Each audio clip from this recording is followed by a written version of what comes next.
much. So this session is around scaling climate finance, and we have two great speakers who are going to talk primarily about some work in China, but I've also asked them to apply that globally and also to look at the issue of scaling of climate finance, which they both very kindly agreed to do. So we have two 20-minute sessions. We'll take some clarifying questions at the end of each of those, and then we'll have a wide discussion at the end of both of the presentations. Towards the end of the session, I'll break us out into two breakout groups, just depending on how lively the session is. I don't want to cut off any really good discussion that's happening, even though we're quite a large group. This whole day is sponsored, as you know, by CBS Sustainability, and all of the CBS scholars are all part of CBS Sustainability, which is a multidisciplinary research centre devoted to studying sustainable practice, development, organisations and markets and society. So climate finance, although not traditionally in the past has been part of these Impact Investing Days, a topic for discussion is where climate finance sits in the whole impact investing agenda, which we'll come to sort of when we open up to discussion. I actually see it as a very big part of impact investing. And if we look at the COVID importance, what COVID has shown us is how we deal with a crisis, and another looming crisis that we are also beginning to talk about even throughout the COVID is the climate crisis. So there's a lot that we can learn from the current response to COVID that's related to the climate crisis, and urban climate finance is a very, very key part of that. It's also a great overlap because of the discussion now about we've got this opportunity to build back, if we are building, post-COVID in a green transition. And obviously climate is a key part of that transition. My research is around climate finance for adaptation, and I also sort of see that and make a plea for including when we're talking about. Hi, if you join, mute as you join. Thank you to all of you. One could mute. That would be great.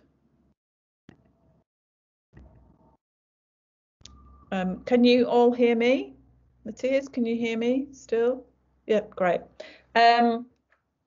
Yeah, so the climate adaptation is a key. So that's the bit that's about responding to the impacts of climate change. So the physical impacts that are already locked in and the future anticipated. So often there's a bit of a carbon bias, even in the urban climate finance field, which means that it's carbon mitigation that gets the focus, but we still do need, if we're going to build up that resilience, we do need to be thinking about adapting our cities. So we'll now move into the sessions, and I want to introduce to you our first speaker, that's Mike Linfield, who is an economist and financial analyst. Mike, do you want to turn your camera on? And I think it is on. Can you hear me? See you. That's fine. Yeah, I can see you now. He has 30 years experience in international sustainable urban development and policy. I'm really thrilled that Mike could join us today. He certainly is, and I hope I'm not going to embarrass you, Mike, a real mentor to me in terms of my thinking around climate finance. We had the pleasure of working together on an ADB project. Mike has a great background in the Asian Development Bank, APEC Secretariat, RMIT, the Australian Department of Foreign Affairs and UN Habitat, and he's working with various governments around the world on climate finance. A whole string of really great projects and positions that you've been involved in. So Mike, great to have you here, and the floor is open to you to talk to us about where cities fit in climate finance. Over to you. Great, thanks, Stella. And also thanks to CBS for inviting me to this. It's very good to get the message out on climate finance, and I think, you know, Stella and I share this kind of, and also Mathias too, I feel, share this kind of passion that there is a huge amount of work to be done in cities and climate finance. Also, good morning, everyone, or good evening if you're in my part of the world. Okay, today what I'm going to do is really want to kind of go through and look at urban climate finance and what as we see as the key issues in that. Look at the way in which there are specific issues in the way that you need to finance climate investments in urban areas, and look at the role of catalytic funds in that. And we're going to look at the Shandong Green Development Fund as an example of those kind of catalytic funds, and then very briefly do some lessons learned at the end. Unlike just about everybody else, I think I really think that we should think about urban climate finance as any kind of finance that funds eligible investment in mitigation and or adaptation. So it's impact finance. A lot of people, when they think about climate finance, they think about just the official flows through the Green Climate Fund, etc. But actually, one of the most important things is to look at existing revenues and expenditures, and make sure that they turn green, as well as seek specific kinds of funding from dedicated financing institutions that are green financing. There's a lot of work now being done generally on green bonds, and there's a lot of work being done to develop taxonomies. The EU is just about finalizing their taxonomy. There's also the issue of health investments under COVID, and the need to kind of build resilience in the health sector as well. Before we start, when we talk about cities, what are we actually talking about? The thing is that cities are multidimensional. Are we talking about the local government? Are we talking about networks of local governments? Are we talking about urban institutions? And I don't, it varies greatly. European cities tend to be relatively self-sufficient, but say in Australia, for example, Sydney has 17 different councils, and the state government does most of the major urban investment. So you're really talking about state level institutions that are very important for the cities. Are we talking about the urban economy?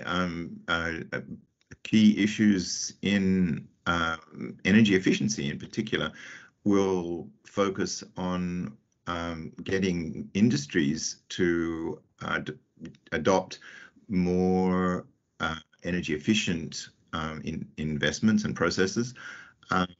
And so are we looking at that?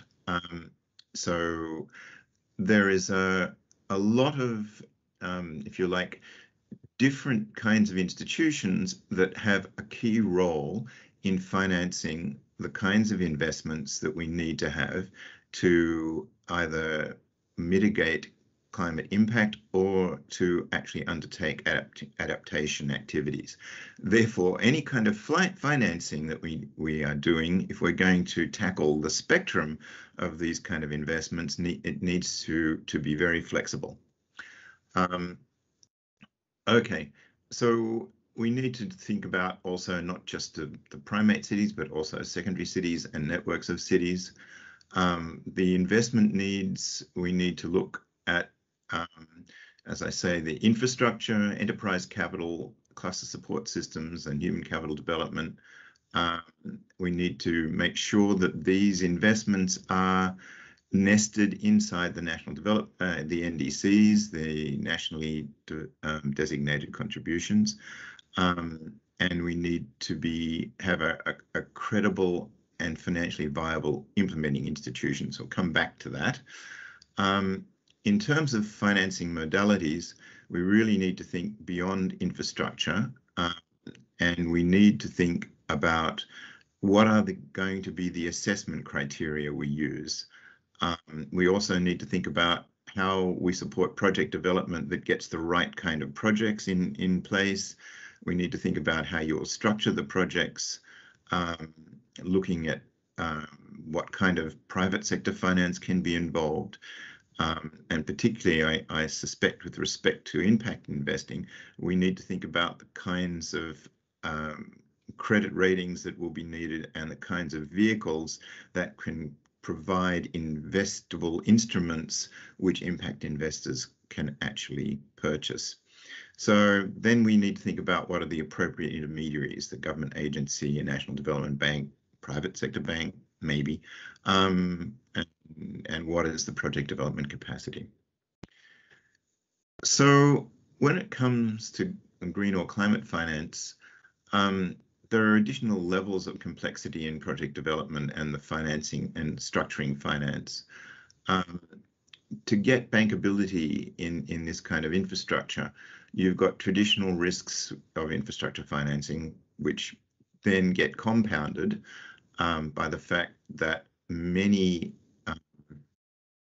climate investments are not necessarily generating the revenues that are linked to the benefits that they create. This is particularly a problem in adaptation financing.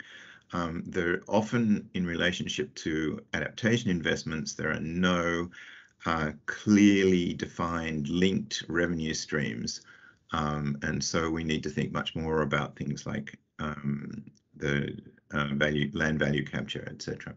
We also need to think about the additional costs that are going to be incurred as a result of taking on a climate investments. There is going to be kind of a risk premium on technology innovation. There's going to be implementing improvements and management efficiencies that need to be done, and that happens over time usually. Also, in terms of additional costs, something that we should not forget is the MRV costs, the monitoring, reporting and validation costs, particularly in things like green bonds.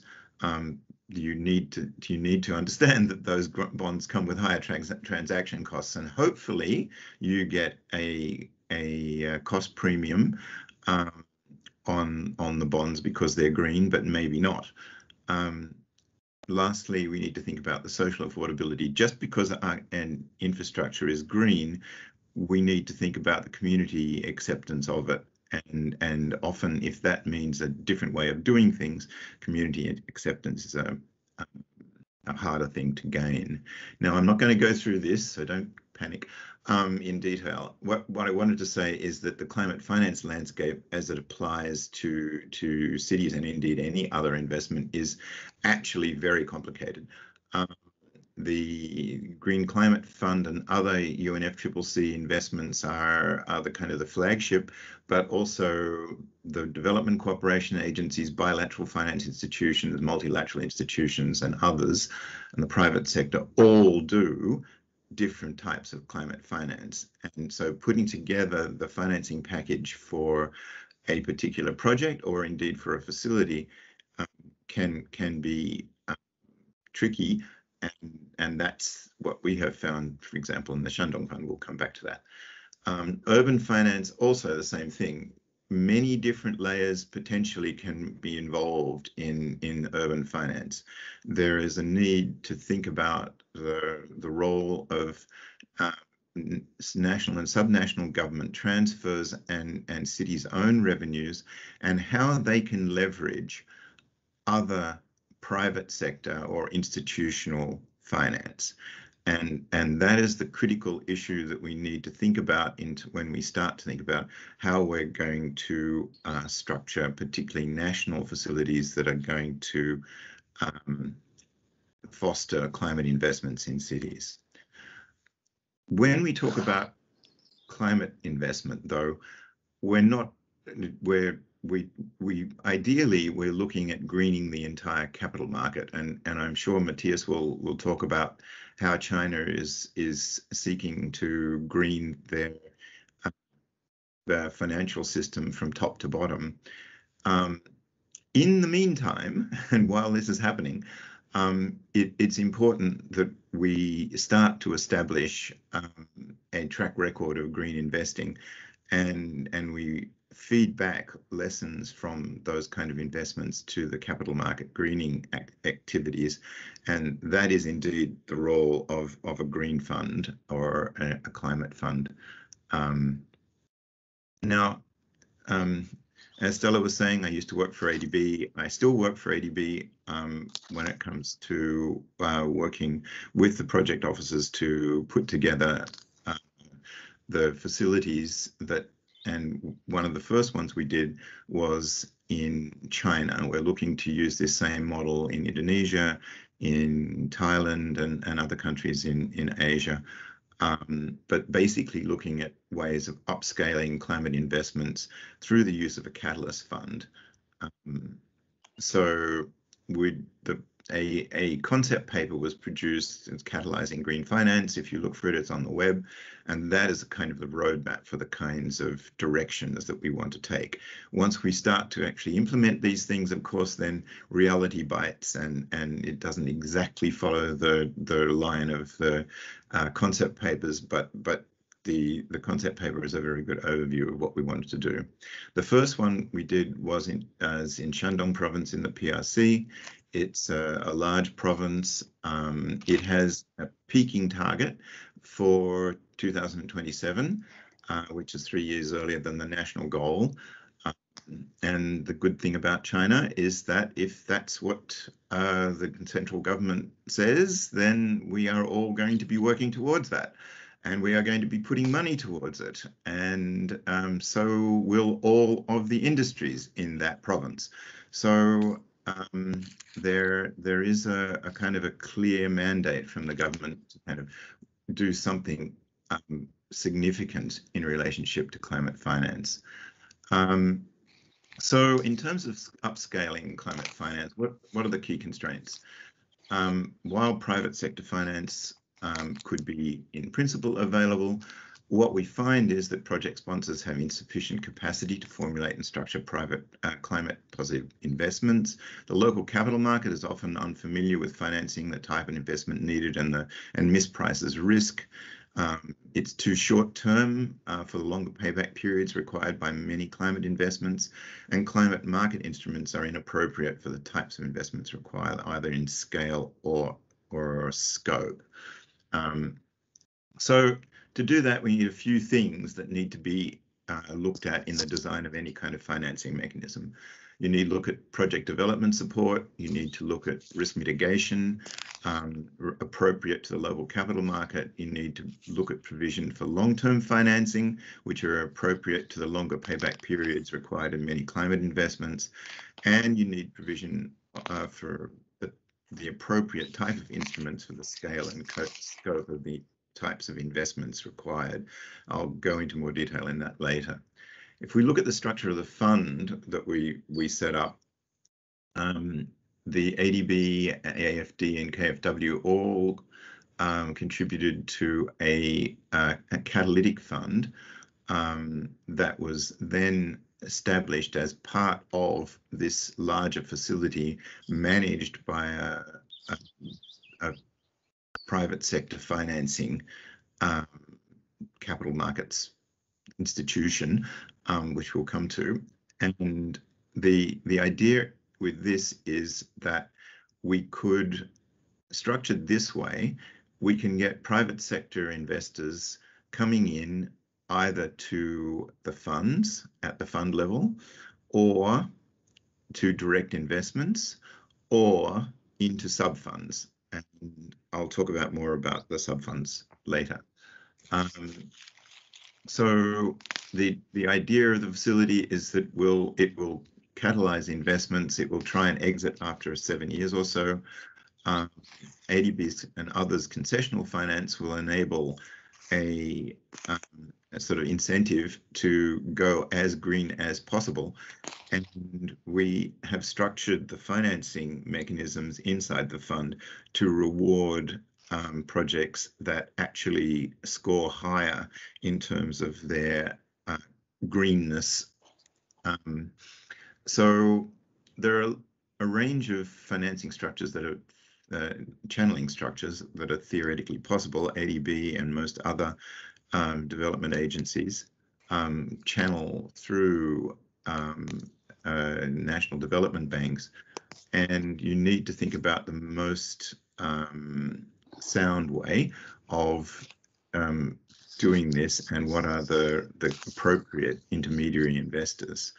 So for SGDF, we have the main fund, we have direct investments, as I said before, and 20 to 40% of the investments were in sub-funds, regional sub-funds or sectoral. So we have potentially a transport sub-fund or a renewable energy sub-fund, and regional sub-funds focusing on particular city districts. So I won't go into that. We also had a performance assessment of potential projects based on the Green Climate Fund's investment framework.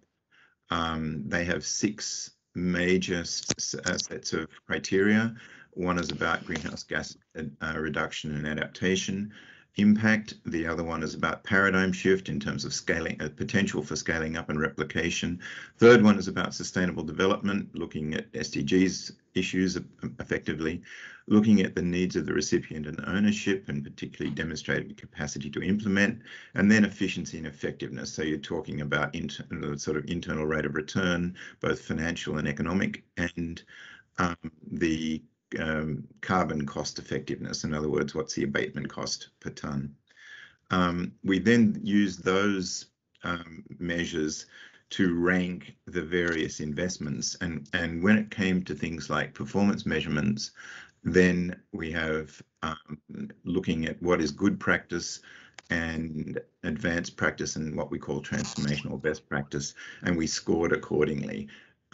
We do not allow any investments that were below existing business as usual. So in other words, if there was going to be no benefit, no adaptation or mitigation benefit, then the project didn't qualify. Given the kinds of assessments that we did, we looked at changing the investment terms in terms of tenor and interest rates to incentivize companies and cities to give us the best possible adaptation and mitigation impact. There are a couple of projects which I won't go into, but for example, is the Green Bus System Demonstration Project in Qingdao, which is like 900 buses, and a retrofitting building energy efficiency project also in Qingdao, looking at how it's about 15 million square meters of public and private residential buildings to retrofit that to be more energy efficient.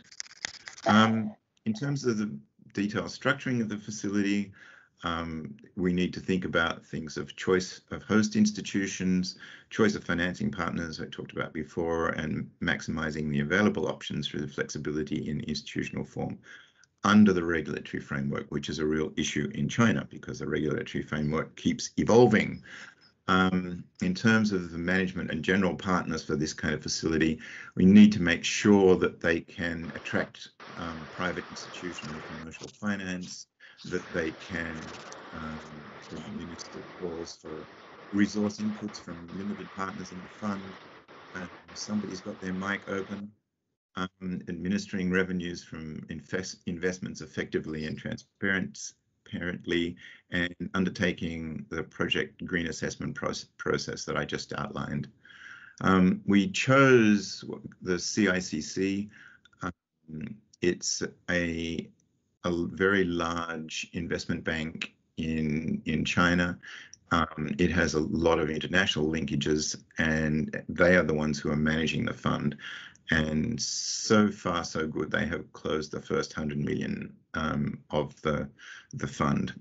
In terms of ADB's role, just quickly on that, I mean, the idea, ADB has proved itself in this particular case, not all the time, as flexible and operationally tough. They made sure that they got this thing up and running at a provincial level rather than trying to work at a national level.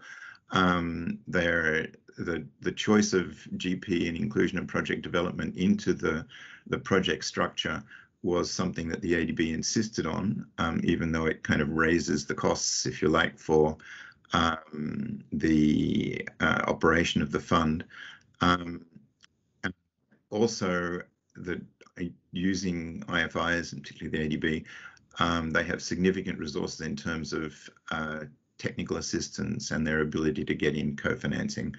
So I think that in terms of facilities, the China experience has shown that there's a way to use blended finance facilities to effectively leverage private sector finance. The estimated leverage of private sector finance in the Shandong Fund is at least 5 times, and if we use sub-funds a lot, then it could go up to 15. There is important, this issue of project development facilities and making sure that the mechanisms that you link performance in terms of project design and climate impact to concessionality, to give an incentive to make sure that the project sponsors give you the best types of projects. There needs to be a regulatory framework for these kind of financing facilities, and that is something that China is quite good at, and in many other countries it is much more difficult.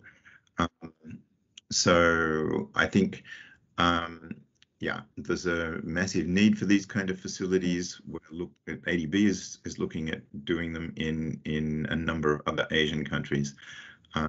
And as I say, the idea is to make sure that you link the climate performance with the concessionality, and that's the advantage of a blended finance focus. Thank you. Thanks very much, Mike. You kept fantastically to the 20 minutes as well.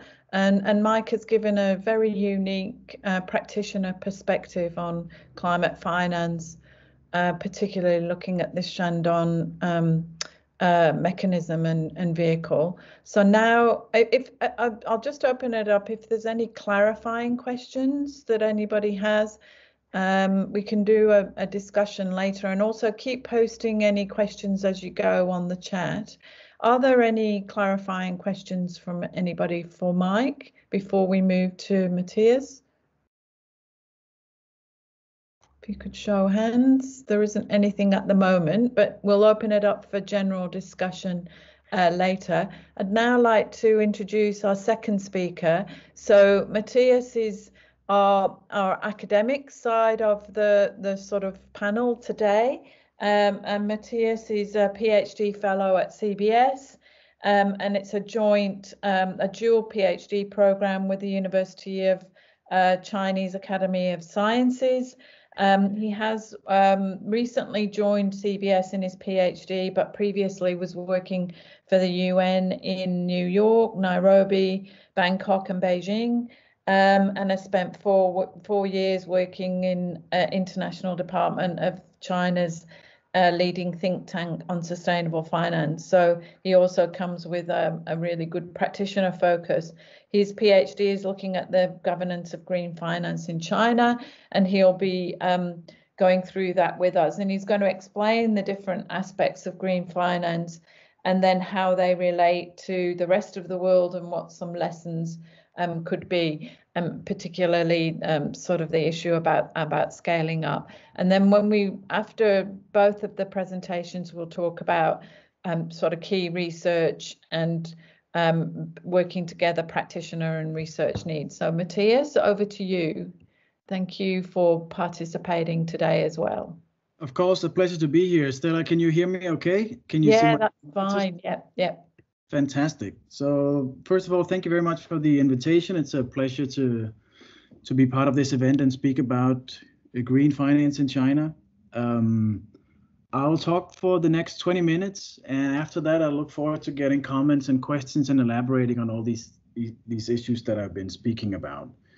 So Mike told us about the concepts of climate finance in general and at a municipal level, and showed us an interesting example from the province of Shandong in China. Now, I will build on that and relate very closely to that in talking about the concept of green finance and how that relates to climate finance and how that again relates to scaling up these issues in general, and then I'll do that specifically from the context of China. And China is, of course, an important case in climate finance and impact investing, because China is the largest emitter of greenhouse gases in the world and seemingly has no ambitions of changing the increasing emissions before 2030 in what would otherwise be called a decade of action in China. They seem to continue the emissions. So there's obviously a lot of work to be done on this issue in China. So I'll talk about the concept in general and then move into the Chinese case and continuously relate this into this idea of how we can scale up climate finance across the world. And this again then means that how can China learn from the world, and how can the world learn from what's going on in China, and how can China and the rest of the world work together? So I'll relate to these issues throughout. So the concept of green finance is different in China than elsewhere. If we focus on what is called green in this visualization, we have, of course, sustainable development as the broad categories. Then we have green that focus on environmental issues, that is climate change mitigation, adaptation, and other environmental issues like pollution, biodiversity, natural resource preservation. And then within green, we have the climate. Now, while climate finance is indeed the key word for, what can you say, for the Western Hemisphere, climate change is the most important issue there. In China, climate is seen as a long-term problem. The near-term problem related to climate is the green issue, the broader green issue, in particularly pollution. China has huge problems of air, soil, and water pollution. So in China, the rhetoric is often focused on green finance, of which climate is an important but not the only part. So when we work with green finance in China and between China and the rest of the world, this is an important thing to keep in mind. Now, ultimately, the problem is the same in China and elsewhere, that there is a misalignment with the incentive structures in the financial system and the public goals of environmental sustainability. There are other misalignments like in inequality of financial stability, but this is the one that's dealt with in green finance in China. And the idea is to change the incentive structures of the financial system to simply channel more money in a green direction and less into a brown direction. That is the core of the ambitions of green finance in China. And the approach is to make it based on natural financial behavior, like Mike explained with the Shandong Fund. It's not seeking philanthropic investments. It's integrating climate finance into the existing financial system. So we simply have to increase the profitability of the green projects and decrease the profitability of the polluting projects. That sounds simple, but it's harder to do in practice. We can do that with the 4 drivers and 3 aspects. This applies both to China and the rest of the world. A green supporting factor can be concessional loans or project guarantees or public funding for certain areas. The brown can then be the opposite of carbon markets or blacklisting certain sectors from access to public funding. Transaction costs can be in terms of, you can reduce them by project development funds, again, as the example that Mike gave us. And understanding and perception can be a 4th driver, because we have to change the ideas and norms of the financial system. In China, there are 7 million financial professionals that all have to understand what green finance is before we can scale up climate finance. That's, of course, more than the population in Denmark. We can do these 4 drivers across all 3 aspects, again, with the goal of comprehensively changing the incentive structures of the financial system to be more green. Across all the financial tools, across the entire layout, regulations, processes, policies, and across all the stakeholders in the financial system. Now, why is green finance being promoted that much in China today? There are three fundamental reasons to that. The first is natural, and that's what I mentioned to some degree before. China has a massive short-term pressing environmental problem of air, soil, and water pollution. What we see in the picture here is a garbage dump. China produces huge amounts of waste and doesn't have a good idea and solution on how to deal with that, for example. The second is the socio-economic. China has experienced incredible growth the last 40 years, has now finally, officially at least, eradicated poverty 100%. This means that people care less about having food to eat, clothes to wear, and a place to live. They care about also the natural circumstances of the environment. So there's pressure from the people that are becoming more aware of environmental problems to the government for them to address environmental degradation. The third is the financial. 40 years ago, China had a monobank system. Now China has the second largest capital market in the world. So the financial system exists in China and is mature enough that it can be used as a tool towards green objectives. Had this issue been a problem 20 years ago, there would not really have been a financial system to base a climate finance within. That is the case today, and it's developing fast. So the progress of green finance in China. I'll say a bit about the historical development and the structures of it, and then quickly run through the basics, basic components of it. So it sort of developed since 2007 with some incredibly ambitious people inside regulatory bodies, the CBRC, the China Banking Regulatory Commission, a guy called Ye Yanfei, who had an idea about that it was possible as a banking regulator to promote green finance. So they made some guidelines to help banks. That was sort of a one-man effort that sparked the whole thing. Then a guy called Ma Jun became the chief economist of the Chinese Central Bank, the People's Bank of China, and a workforce was set down with UNEP. They developed recommendations, and this moves into the implementation stage in 15-16. What is called the guidelines for establishing the green financial system were launched. And this is the key underpinning regulatory framework of how green finance has been rolled out in China.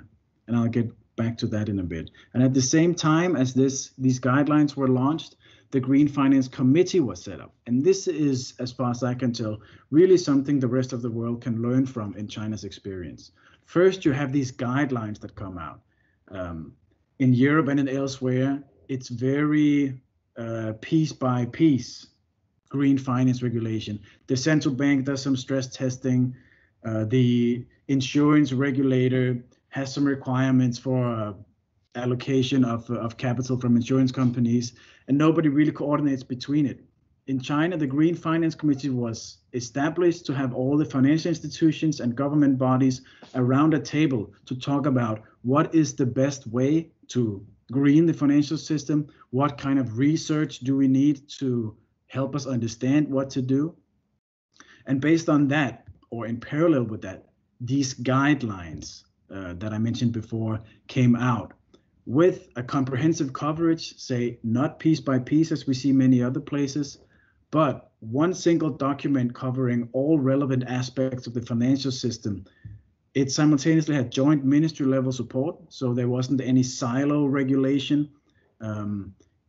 Each aspect of the financial system, each aspect of green finance progress was attributed to a ministry or regulator, often down to the individual person. So if there was not enough progress on some green banking statistical information collection, then you knew exactly down to the department or even the person who wasn't doing his job well enough. So this was really the last point here. There was really accountable implementation because the tasks were distributed so clearly.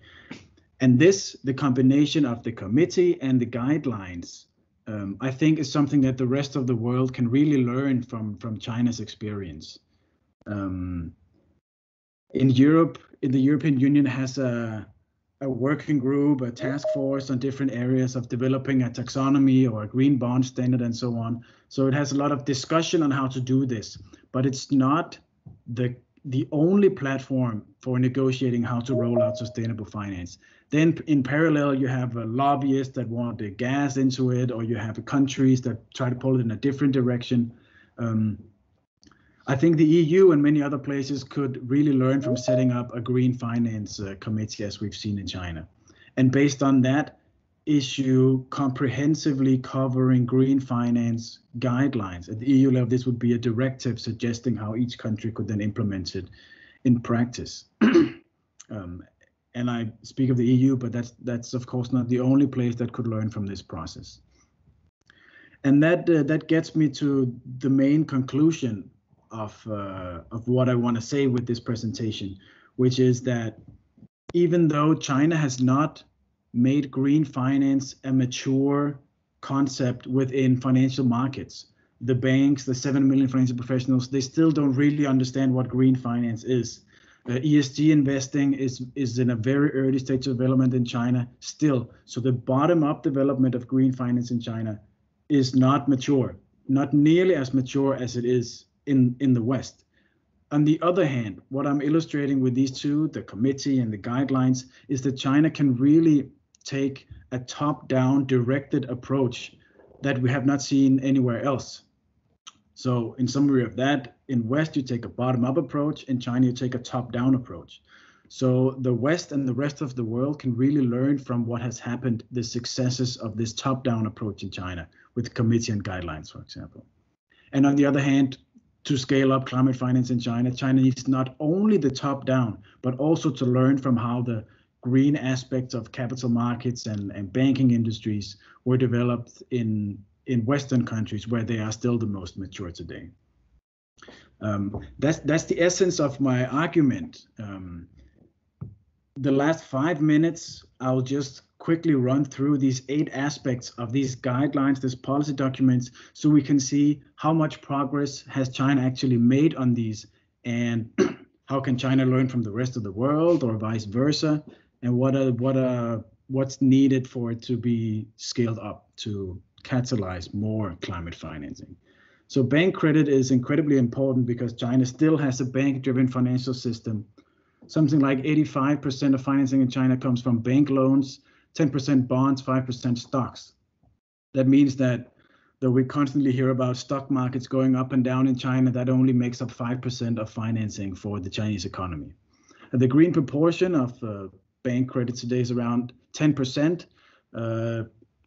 In fact, it seems to be stagnating over the last years, though it's been growing before, and we have some of the big banks involved in that, like ICBC, the world's biggest bank. And the central bank is gradually increasing the impact of its green monetary policy. It's included in the standing lending facility, the medium-term lending facility, and even in some macroprudential assessments of banks, which means that the greener the bank is, the higher the interest rate it will get on its mandatory reserve deposits in the central bank. Now, we're not talking several percentage differences, but slight difference also makes a big impact if the world's biggest bank, ICBC, has to put 15% of its assets as a reserve in the central bank. So these 3 I just mentioned are actually pioneering, very innovative measures to include green in monetary policy that we only see in China and haven't seen anywhere else. That's the green credit part of it. The second important part is on green bonds. When China first issued regulations in 2016, it went from having 0 green bonds in 2015 to being the world's biggest market in 2016. That really shows the pace of progress that you can have in China when the central government makes a commitment to move in a certain direction, in this case, green bonds. And now, this year, China is also the biggest green bond issuer in the world so far.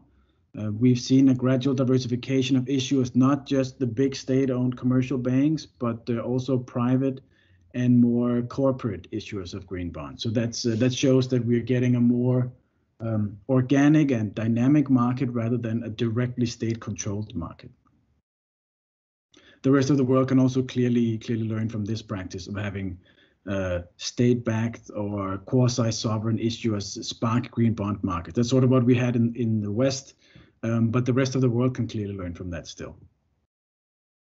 Green development funds, I think Mike has gone through that very well. It's in addition to the model of the Shandong Fund, which had strong foreign backing and development initiative taken that way. It's a call to the Chinese development model to set up funds. Some funds are incredibly large. Some cover an entire province or only a small county in a province. Some cover entire industrial sectors, and some are very specific. But it's this idea of you can call it a venture capitalist state, that the state is willing to put huge amounts of funding behind certain technologies or sectors that it finds to have particular promise. Like electric vehicles is an example of that. The Chinese state has lost massive amounts of money on that. But China is, because of the Chinese state commitment, one of the best manufacturers of electric vehicles in the world today. Green insurance is another important issue. China is making it mandatory for particularly polluting companies to take out this insurance. That's something the rest of the world can learn from. Moving quickly through it, carbon markets. China has been promising to roll out an ambitious national carbon market for many years. It's getting close to having it in place, but we're still waiting for the final details on that, especially on how high the price will actually be. China also has many local pilots. Many direct subsidy schemes are owned at the local level instead of the central level. Many of these ways they do that with interest rate subsidies, guarantees, subsidies for green bond verification. Other countries can clearly learn from that. And international cooperation, where China has been very active and ambitious, often more in rhetoric than in practice, is also somewhere where the rest of the world can push China to become greener. And ESG disclosure, risk assessment. China has promised to make environmental information disclosure mandatory for every listed company by last year. That was postponed due to COVID, like everything else seemingly. But it's expected to be up and running by the end of this year. So that's something we're waiting to see. Well, what the details of that will be. And that's, again, another thing that the rest of the world can really learn from. You have some stock exchanges around the world where it's mandatory to disclose this kind of environmental information, but China will be the only place where they say every listed company in the country, no matter where they're listed, will have to disclose on that. So that's, again, an example of this top-down approach to driving forward greening of the financial system. And that's the last aspect of the guidelines, the 8th aspect. That was sort of a rundown of the progress of green finance throughout the Chinese financial system. So I'll end the presentation here. So thanks for that, and back to you, Stella. Yeah, thank you. Oh, I love that photograph on your end slide. It says lots and lots of things. It's a wonder. Did you take that yourself?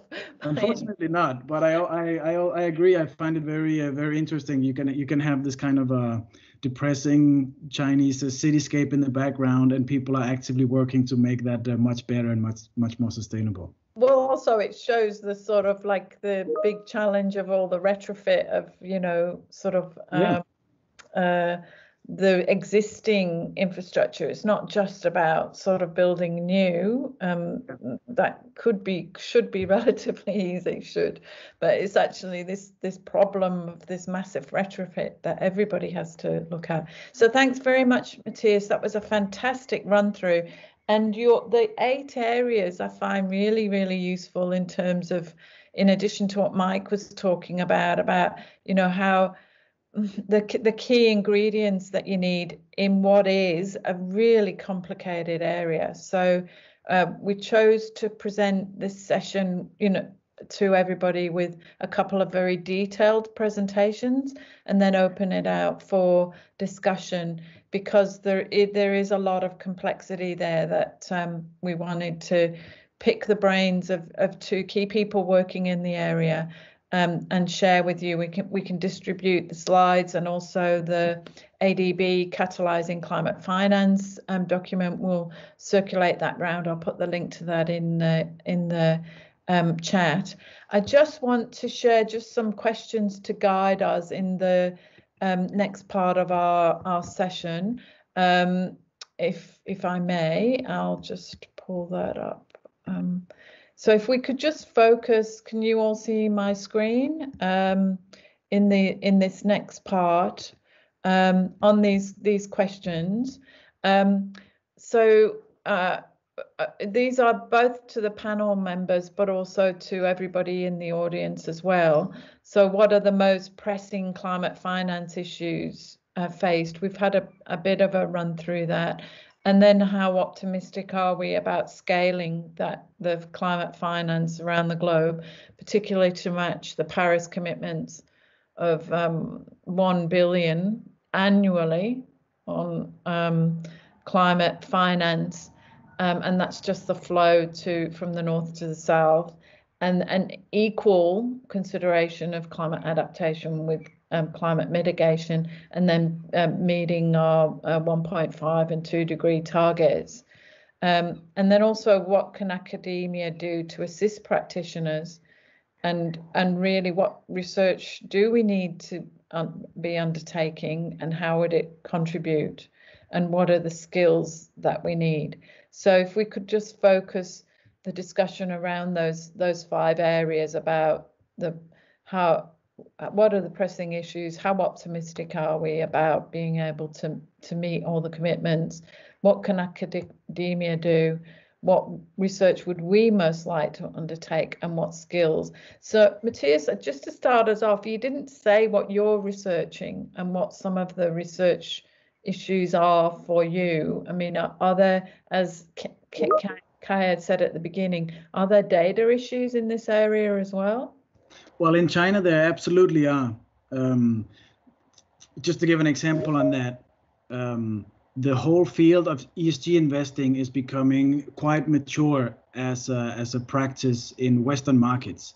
And in China, a key obstacle, a key reason why it's simply not very mature there yet is data obstacles. We don't have good enough data on comparable variables between companies on their environmental, social, and governance performance. So if you don't have that, it doesn't matter how interested you are in including these variables in how you assess companies. It simply makes it impossible to do that effectively. Now, as I mentioned at the end of my presentation, China will roll out mandatory environmental information disclosure for all listed companies by this year. So that might be a big step forward to that. But so far, we can't do ESG investing properly in China, and these data problems exist essentially across the board. It's also true for information on green bonds, to give another example. Mike, did you have anything to add in general, just to the sort of what Mathias has said and the any of the questions posed? You're on mute. Can you unmute yourself, Mike? Yeah, sorry. Yeah, I think the first 2 questions are kind of very strongly linked. I think, and also Stella, I think it's 100 million transfer according to the Paris targets, right? In terms of, sorry, 100 billion a year, right? According to the Paris targets. So if we're going to get anywhere close to that, we have to talk about institutional money. It's not, governments are never going to be able to get that kind of money across on the Paris targets. And so the critical issue is how you get institutional investment in climate/green in projects in developing countries, basically, if the Paris targets are going to be met, and at huge scale. And so the critical part of that will need to have a much more coordinated approach across basically OECD DAC plus the IFIs, and the institutions will have to kind of work together to make that work. And it is not good enough, as Mathias was saying, to work on this in a little bit here and a little bit there. It needs to be a coordinated approach. And, you know, even the IMF may need to be involved. So you know, if you're talking about the kind of levels of investments that that are required, it's a very much more structured approach that needs to be done. Also, on the other side is that I think critically is the demand side, that the formulation of projects that are actually not just bankable but also investable that is a huge constraint. You know, that most governments are very comfortable, you know, in terms of financing something through a loan. But if you're going to get private sector involved, there has to be structures either at the level of a financing structure like a fund or a facility, or within the special purpose vehicle that is actually the implementing mechanism for the project that the investors can get into. And project development systems in most parts of the developing world are not set up to generate those kind of structures, either at the facility level or at the implementation level. Thanks, guys, for starting us off. I see there's a question in the chat from... Stella, may I ask a question to Mike? I'm very curious about one aspect in particular, also to follow up both on the questions you list here and what Mike just said. It's the rule of thumb number that is both applied to financing sustainable development in general and climate change in particular, that the public sector is only large enough to put out 15%. The remaining 85% has to be catalyzed from the private sector. That's both related to this 100 billion number and in particular related to the catalyzing leverage rate that Mike mentioned for the Shandong Fund. Say a common number is that MDBs can catalyze $5 for each $1 put in, but if Shandong can do that, the fund can do that at 15 times. Then this would really be groundbreaking. So Mike, why aren't more people agreeing and listening to what seems so obvious when we talk about it, that this is the kind of mechanisms that need to be put in place to meet that financing need?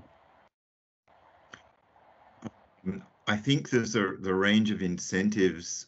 Start putting these types of facilities in place is more labor intensive for the IFIs, yeah. So the transaction costs for the IFIs, you know, are much higher. So the traditional IFI loan is a sovereign loan. It goes through the national government to an implementing agency that you have been working with for the last 40 years. Okay, it is a nice, simple loan that everybody understands. Yeah, putting these kinds of facilities in place is much more labor intensive, and you know, things can come apart very easily. So it's a question of incentives and capacity on the part of the IFIs, and also the sophistication of the capital markets. One of the reasons that we can do like up to 15 in China, if we're lucky, is that there are layers of professional financial institutions and capacities to run financial instruments and mechanisms throughout the country. In other countries, that is much more difficult. I'm doing a climate finance landscape for Mongolia at the moment, and yes, they are very far along in their kind of green bond, their green taxonomy.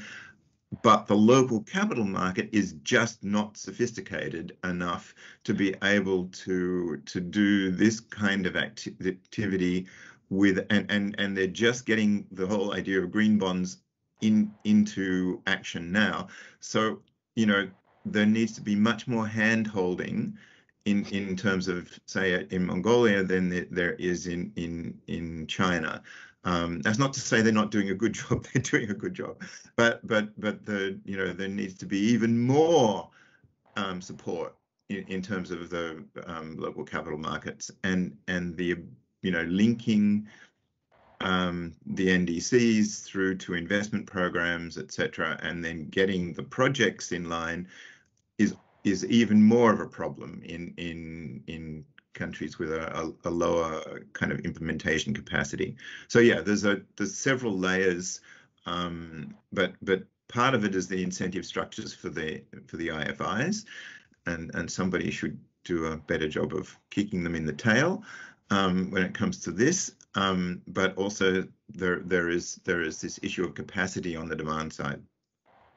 Well, by that logic, perhaps we can hope that just like the transaction cost for doing the traditional directly sovereign loan is very low because they've been doing it for 40 years. Once there are a couple of this type of funds out there, the transaction cost for setting up another one will be much smaller. So then that will help the incentive on that side. Yeah. I just want to throw that out to the rest of the participants. We do have a question from Yuan.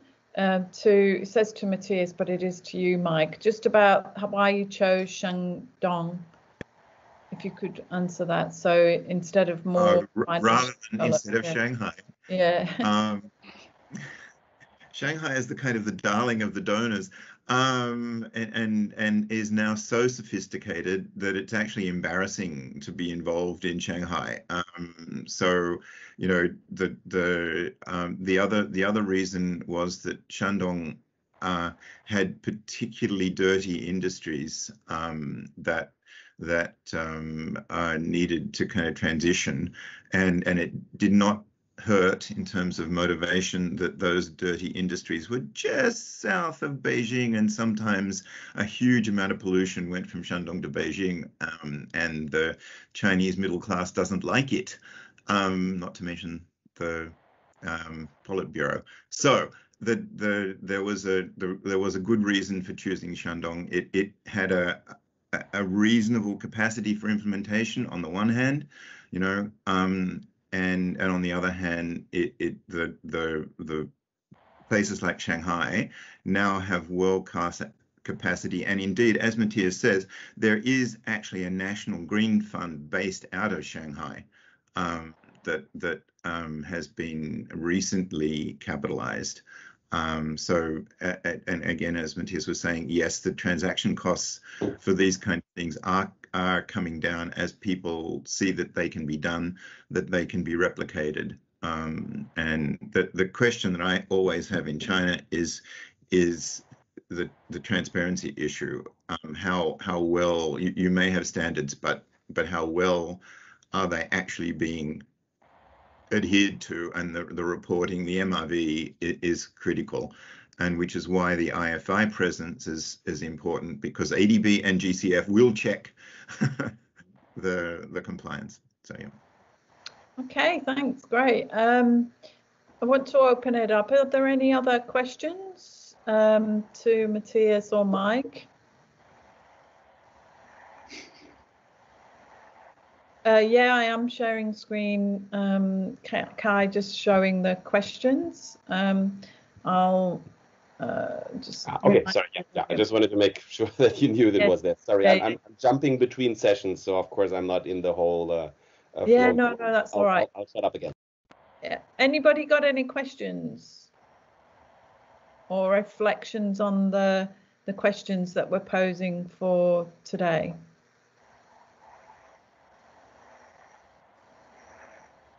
I mean, an overall one that jumps out for me is how transferable is the experience from what we've seen today from China? How transferable is it to not just a global South context, but the global North context? So my PhD, I'm actually looking at Nordics and the UK. So, you know, what are the same issues present? Are they different? Is it still the same sort of scaling issues? What are your reflections, Mike and Mathias, on the transferability more globally? If I can first say a few words, it's there's no question that the challenge is the same. What we're trying to do is green the incentive structures in the financial systems comprehensively. We don't want green as a small niche on the side. We want to green the entire thing. The tools to do that are in principle also the same, because the nature of financial systems are the same. We have the same types of stakeholders. A central bank has a certain role, a financial system regulator, the same institutional investors, insurance companies, you name it. These structures are all the same, and the goal is the same. So in principle, there should be a lot to learn. Now, in practice, it's more complicated because, for example, when you take a top-down model in China and use central banks, financial system regulators, and supervisors to change these incentive structures in the financial system, it's difficult to transfer them directly to the West, where you have independent central banks, you have very strict mandates of financial system regulators. But what can be the case is that China can pilot some of these policies and say it is in fact possible for a central bank to include green factors in macroprudential assessments. If China can pilot that with their non-independent central bank and then show that actually by estimating how green banks are, we can reduce systematic risk, then suddenly the Federal Reserve, the Bank of England, the European Central Bank can say, well, financial risk is inside our mandate. We've just seen China prove that you can reduce financial risk by including green factors. Then China can help making this policy tool available to other banks across the world.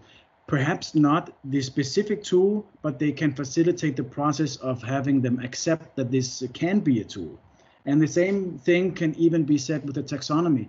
China launched this green finance policy with setting up a taxonomy that's saying what qualifies as green and what doesn't. It's only now that in Europe we are starting to see a taxonomy of what is green and what is not.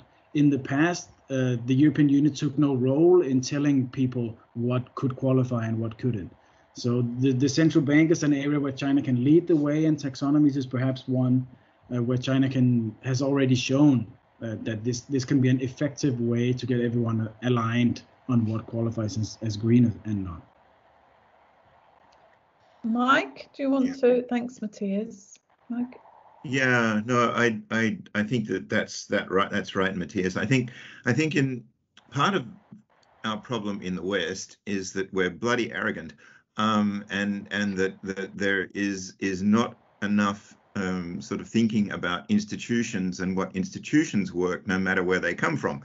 And I think that we have had kind of 50 years of neoliberal focus on kind of if you like suspicion of governments, and so there is in an area where government needs to lead now, like climate, there is not so much of a social mandate to be able to take on these kind of tasks.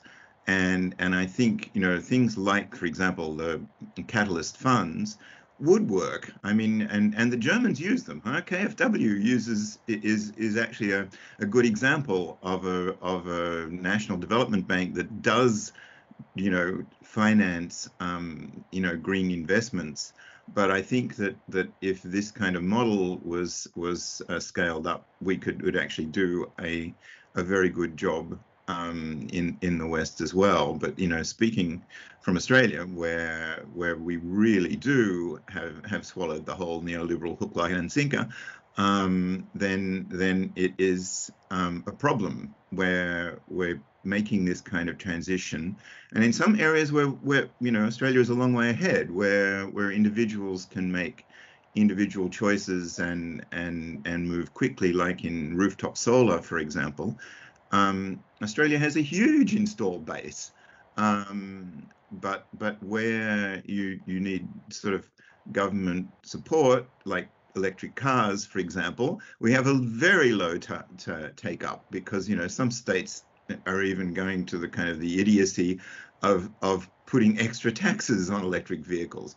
That hopefully will be stopped, but the tendency is there. So I think in the West we need to think much more structurally about institutions, and I think there is a role for the OECD in this. I think that they should be doing much more kind of analytic work that provides the kind of best practice in this area, and sort of starting to spread it across the richer developed countries.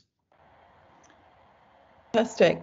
Any questions or comments or responses to the questions that we've put to the whole group in terms of research needs?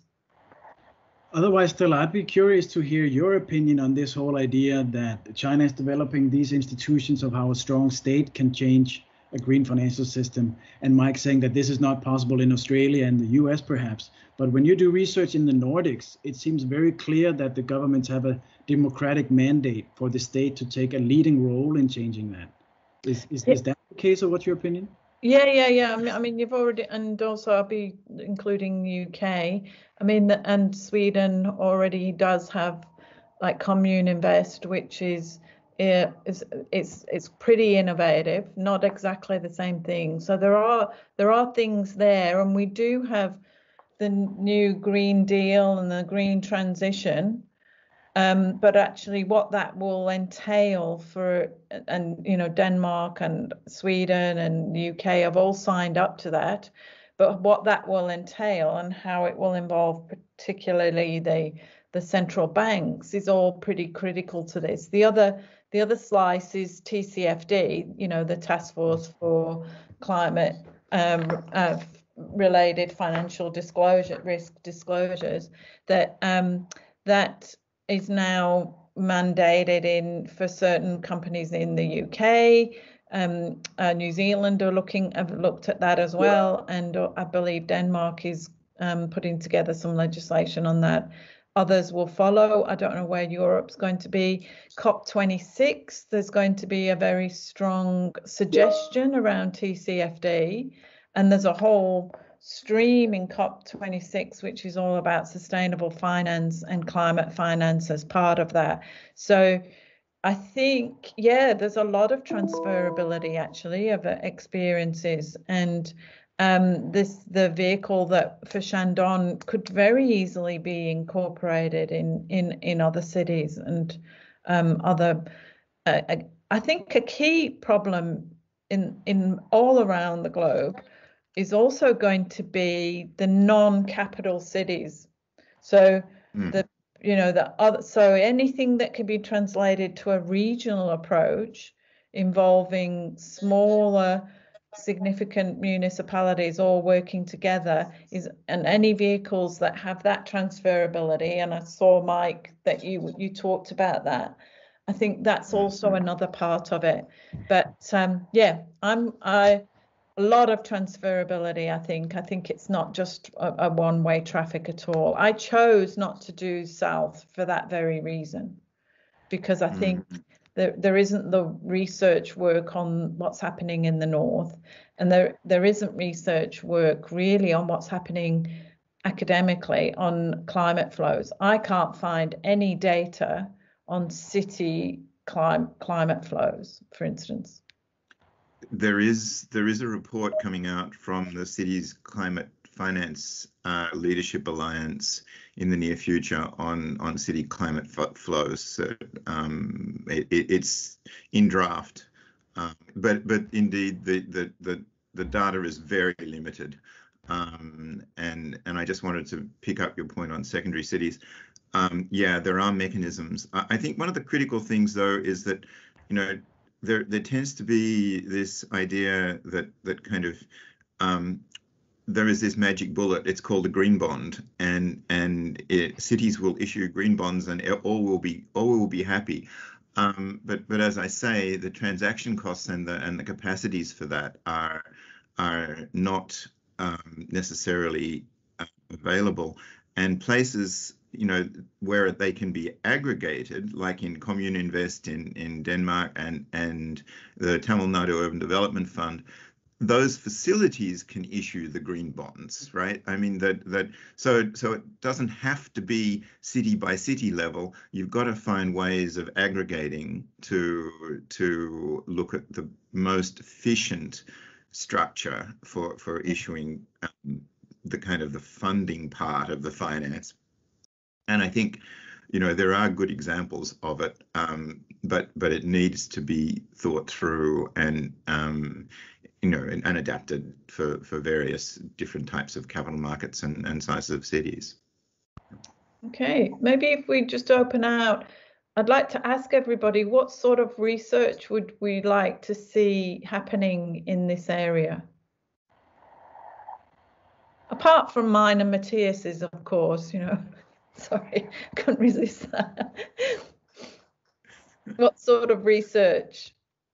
Everyone's a little bit quiet. Please join in. Stella and I, of course, also need inspiration for what directions and how to apply the academic research into the real world.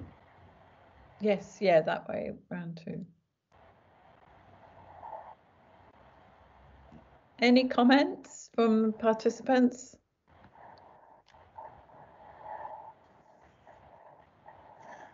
Or if Mike, what would be on the top of your list as a practitioner in terms of research?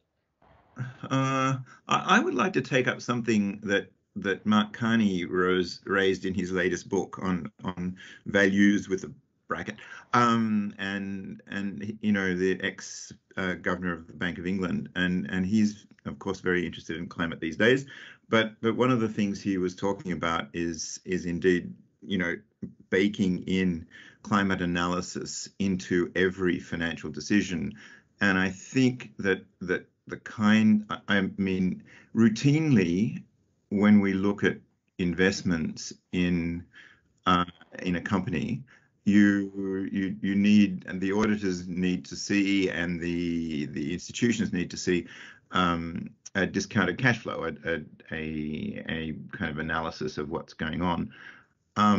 That it is possible, though, to do an economic cost-benefit analysis on those same projects, and so that the taking into account the externalities. Now, in developing countries and with TA support from the IFIs, that's relatively easy to do. Well, easy, but I don't see why it can't be done in developed countries as well. I mean, Her Majesty's Treasury issues guidelines for things like how you put in climate externalities in transport projects. I don't see why that can't be done on a sector basis and made mandatory. The thing is that nobody has done the research in each of the sectors to kind of do the assessment of externalities in those areas. So I think that would be an interesting area to do. Yeah, thanks, Mike. Any other contributions?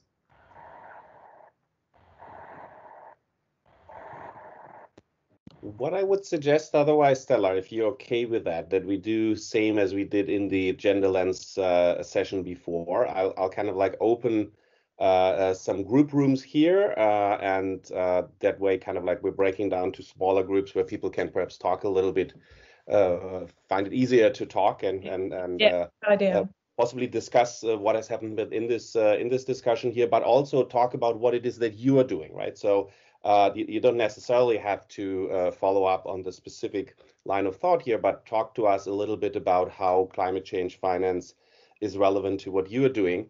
We will now have I mean, you have as long as you like in that, because we have a lunch break coming up, different from the other sections where these discussions are very short. You basically have until 1 o'clock. I will in a minute post the links to the next sessions into the chat here. Remember, as always, the next sessions have their own links, so you have to use that one. But if that is okay with you guys, I will just now use the randomizer. You will be put into 2 separate groups, and you just continue the discussion there. Present yourselves. It's not going to be moderated groups, so it's up to you to do this like at a normal conference where you would get up at the end of the meeting and talk to the person that has been sitting left and right of you. That is what we want to do here. Stella, thank you very much for having done excellent facilitation. Thank you, Mike. Thank you, Mathias. I've learned a lot. I've been jumping between sessions just to make sure that everything goes fine, but everything went so fine. I didn't have to do anything, and I think this was really, really great. And thank you, Lena, by the way, also for being there and ready to jump in at if there had been any problems. Okay, with that, I'll just kind of like put you into the break rooms now, and I'll see you guys later at the next session, I hope. This is just to let you know that I have just switched on the recording function. So as with all the other sessions, we're going to record them and make them available afterwards. So keep that in mind in your discussions, please.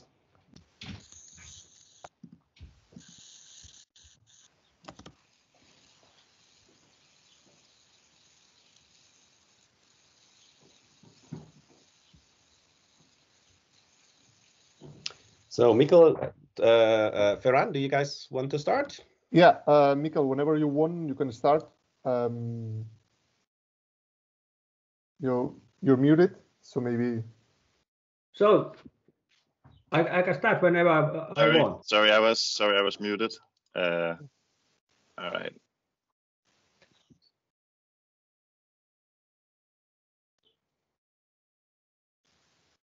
Can you see when I share the screen?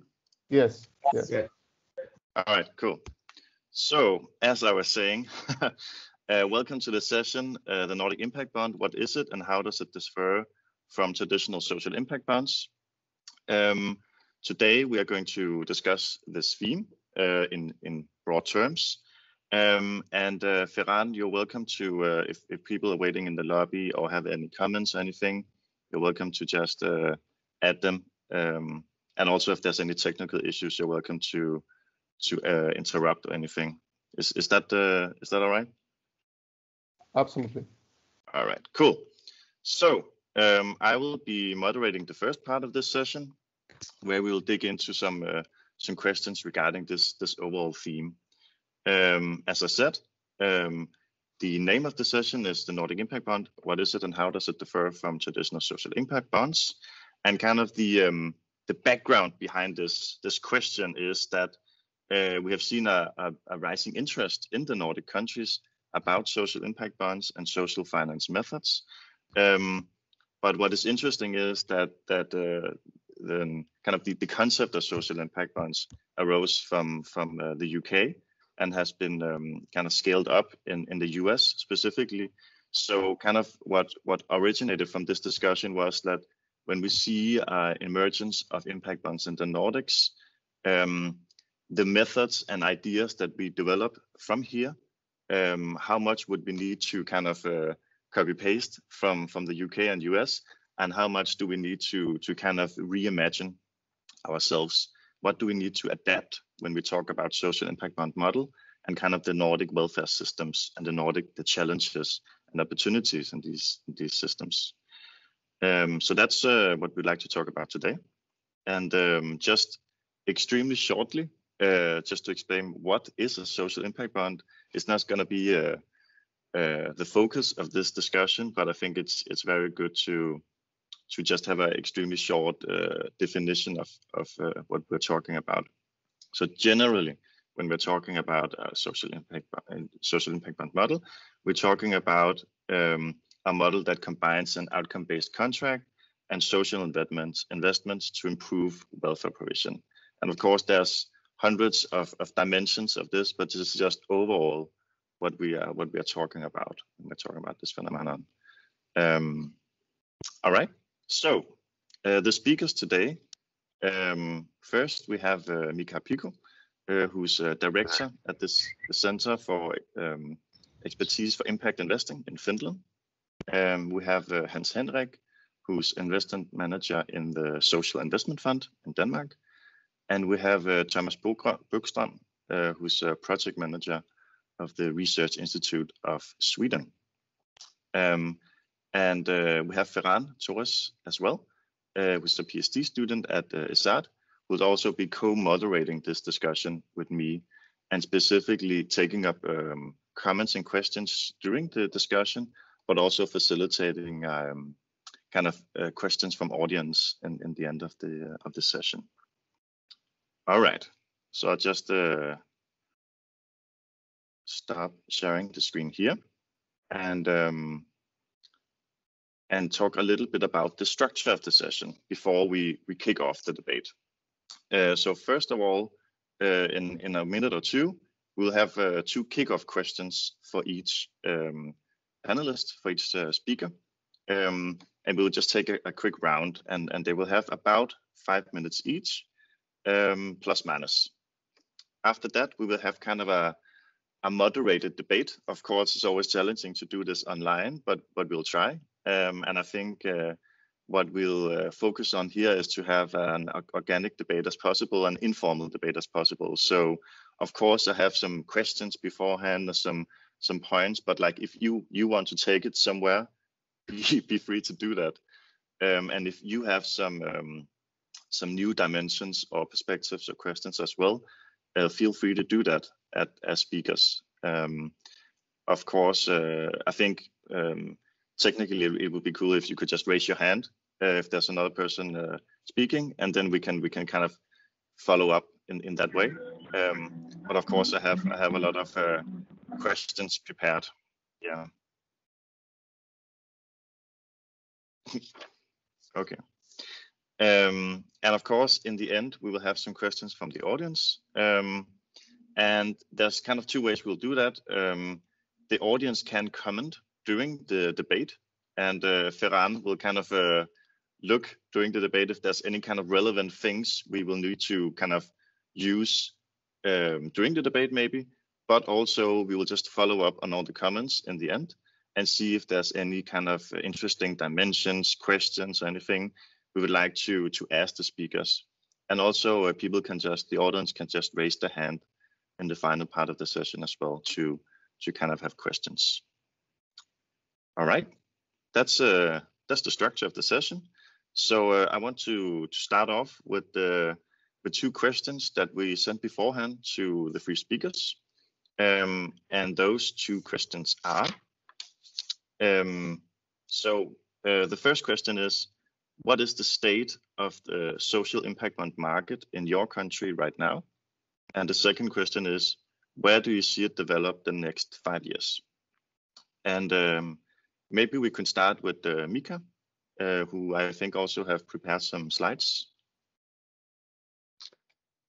Okay, thank you, Mikkel, and good morning, good afternoon to all. It's my pleasure to be here. And a little bit about my background. I'm a social scientist as my background and have been working with health and well-being issues almost all my life. And since 2014, I have been working with impact investing and special outcomes contracting SIB model. And yes, I do. I have some slides, and I don't know if those are perfect in order to answer your questions. But anyway, I have 5 minutes. So I would like to start by saying very quickly that our Center for Expertise for Impact Investing is established 1 year ago, and our main purpose is to support our public sector. That means central government as well as our municipalities in terms of outcomes contracting, which means, for example, the use of SIB model. And our special approach is very much proactive and preventive. And starting by, I would really like to start my answer by reminding you that what kind of society we have in Finland, because taking away from the real market and real circumstances is a little bit challenging to talk about impact bond model and how and why we should use that kind of model. So I think that most of you knows already that there's a very rapidly changing age ratio. That is one of our challenges, and there are lack of money inside our central government as well as at the local level, because we have about 300 municipalities at the moment in Finland. Our population is 5.2 million and so on. So we have a lot of that kind of economic problems in terms of our public sector. But on the other hand, we have a lot of that kind of good initiative, promising initiative in order to make some changes to happen in our society. And here, once again, some examples about that kind of preventive costs in our society. We are very used to talk about preventive actions, but we are not very good to do anything in practice. And that is why we have to pay as a taxpayers lots of money every year due to that kind of problems, which could be preventive. I think that this is an introduction for the reason that we originally started to talk about outcomes contracting and how to use social impact bond model in our Nordic welfare states. And these are the reasons we really want to change the way how taxpayers' money is used. And the other thing is that we really want to focus on proactive and preventive actions, because otherwise the whole society is talking about how to fix already existing problems, how we can take care of this and this kind of problem. So we really want to make that kind of systemic change by using social impact bond model in our society. And this is the what is the status quo, what is the current status in Finland. Here you can see from this slide, you can see the current status. We have already 1 or 2 social impact bonds which have been finished. The first one was about occupational well-being in public sector, and the reason why we started that was that the sick leaves are much more higher in our public sector than in private sector, and there's a huge problem in terms of sick leaves in our public sector, and it's also costs a lot. And the other one was about fast employment and integration of migrants. It's called Kotosit, and the commissioner was the Minister of Economic Affairs and Employment, and that intervention period is already there. It was implemented during 2017 until 19, and we don't know the final results, the final impact of this intervention, but it seems to be quite successful from investors' point of view, from government's point of view, and what is the most important, and that has meant that very many migrants has got a job through that intervention.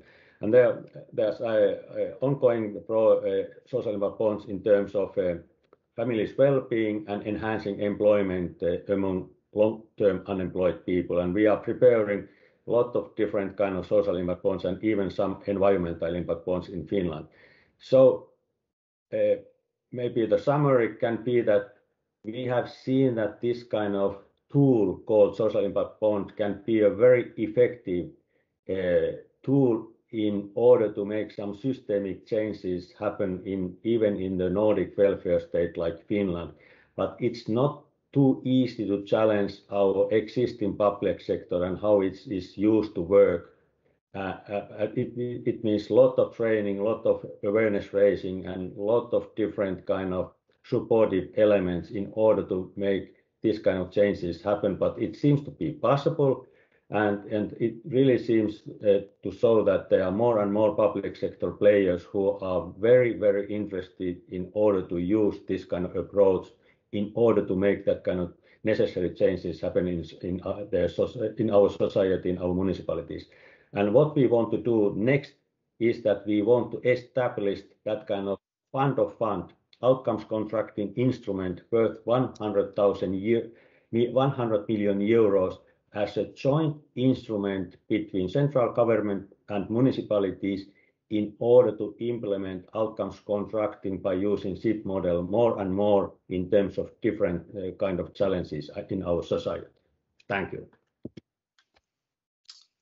Thank you so much for all those interesting points, Mika. I think there's a lot of things we can follow up later on in the debate. But first of all, I want to give the word to Tomas Bokström. Thank you so much, and hi everyone. So yes, indeed, I think the variations of the SIB model is quite large in our Nordic context, and I think it's very interesting to compare our different examples with each other, and of course also with the global context. So when it comes to Sweden, I think one of the main drivers for this development has been that local governments has about since 10 years ago, since 2010, been reserving funding for social investment, and they have mainly used their internal funding structures. So it has not been the SIB model, if you say so, in its traditional sense. But then the experiences from this work has been that it's quite hard for local authorities to work really stringent with doing these kinds of preventative and proactive interventions and really monitoring and evaluating the impact of these interventions.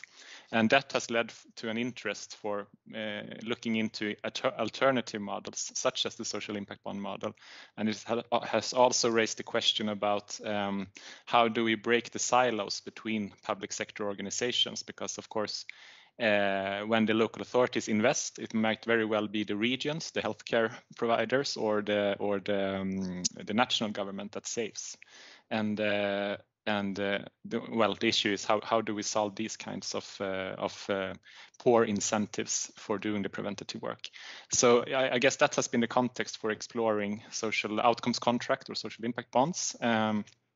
And I forgot to say about myself, but I've been involved in this since about 2010 and mainly been supporting local authorities and regions in how to understand and how to really use social investment as a tool for improvement of the services. And then eventually I also was involved in the first social outcomes contract in Sweden, which launched in 2016. And it was about children in social care, and the idea was to try to break the negative development for this target group by investing extra resources in supporting and managing, coordinating services for the target group. And this has just been evaluated, so it was finished last year, and the evaluation report was published a few months ago, and I guess the result is promising. I mean, the social outcomes were quite successful as far as we can tell. Of course, there's always some uncertainties when you measure people's assessment of their mental health and so on, but it's all in all, it indicates a really positive experience for the target group, and that many of them have managed to actually break their negative trajectory, if you say so, and then stopped substance abuse, criminality, and other things that are common in this target group in institutional care. When it comes to the financial outcomes, it's also successful in at least in a longer term, so we could actually really monitor financial savings for the local authority. But as the contract was designed, it was quite hard for the investor to get payments or a return on investment, because it was quite demanding targets set in the contract, where we had to save money over a 2-year period for the target group, and that showed up to be a bit too hard. So in that sense, the SOC or SIB was not successful. But again, I think we should focus, as Mika also emphasized, on the target group and on the society, and on that level, it's for sure that this was a good investment. At least that's our judgment. And we also have 3 other social outcomes contracts going on in Sweden. So we have one also on occupational health, very inspired from Finland. It's still running. It's in its last year now. It's been a 3-year project in 2 local authorities, about 4 million euros investment for the local authorities. No private investor, because the local authorities didn't feel the need for that, but the private providers who are involved in this, they are taking a big financial risk. So in that sense, they are investing in this case. So we have risk sharing between sectors also in this SOC.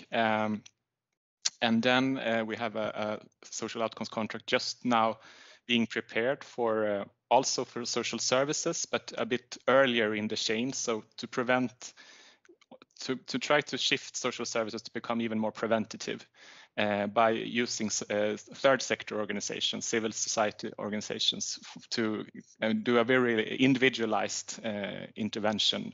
And we have done a bit of an innovative procurement in that sense. So we have forced these organizations to collaborate and try to use the outcomes contract as a setting for that.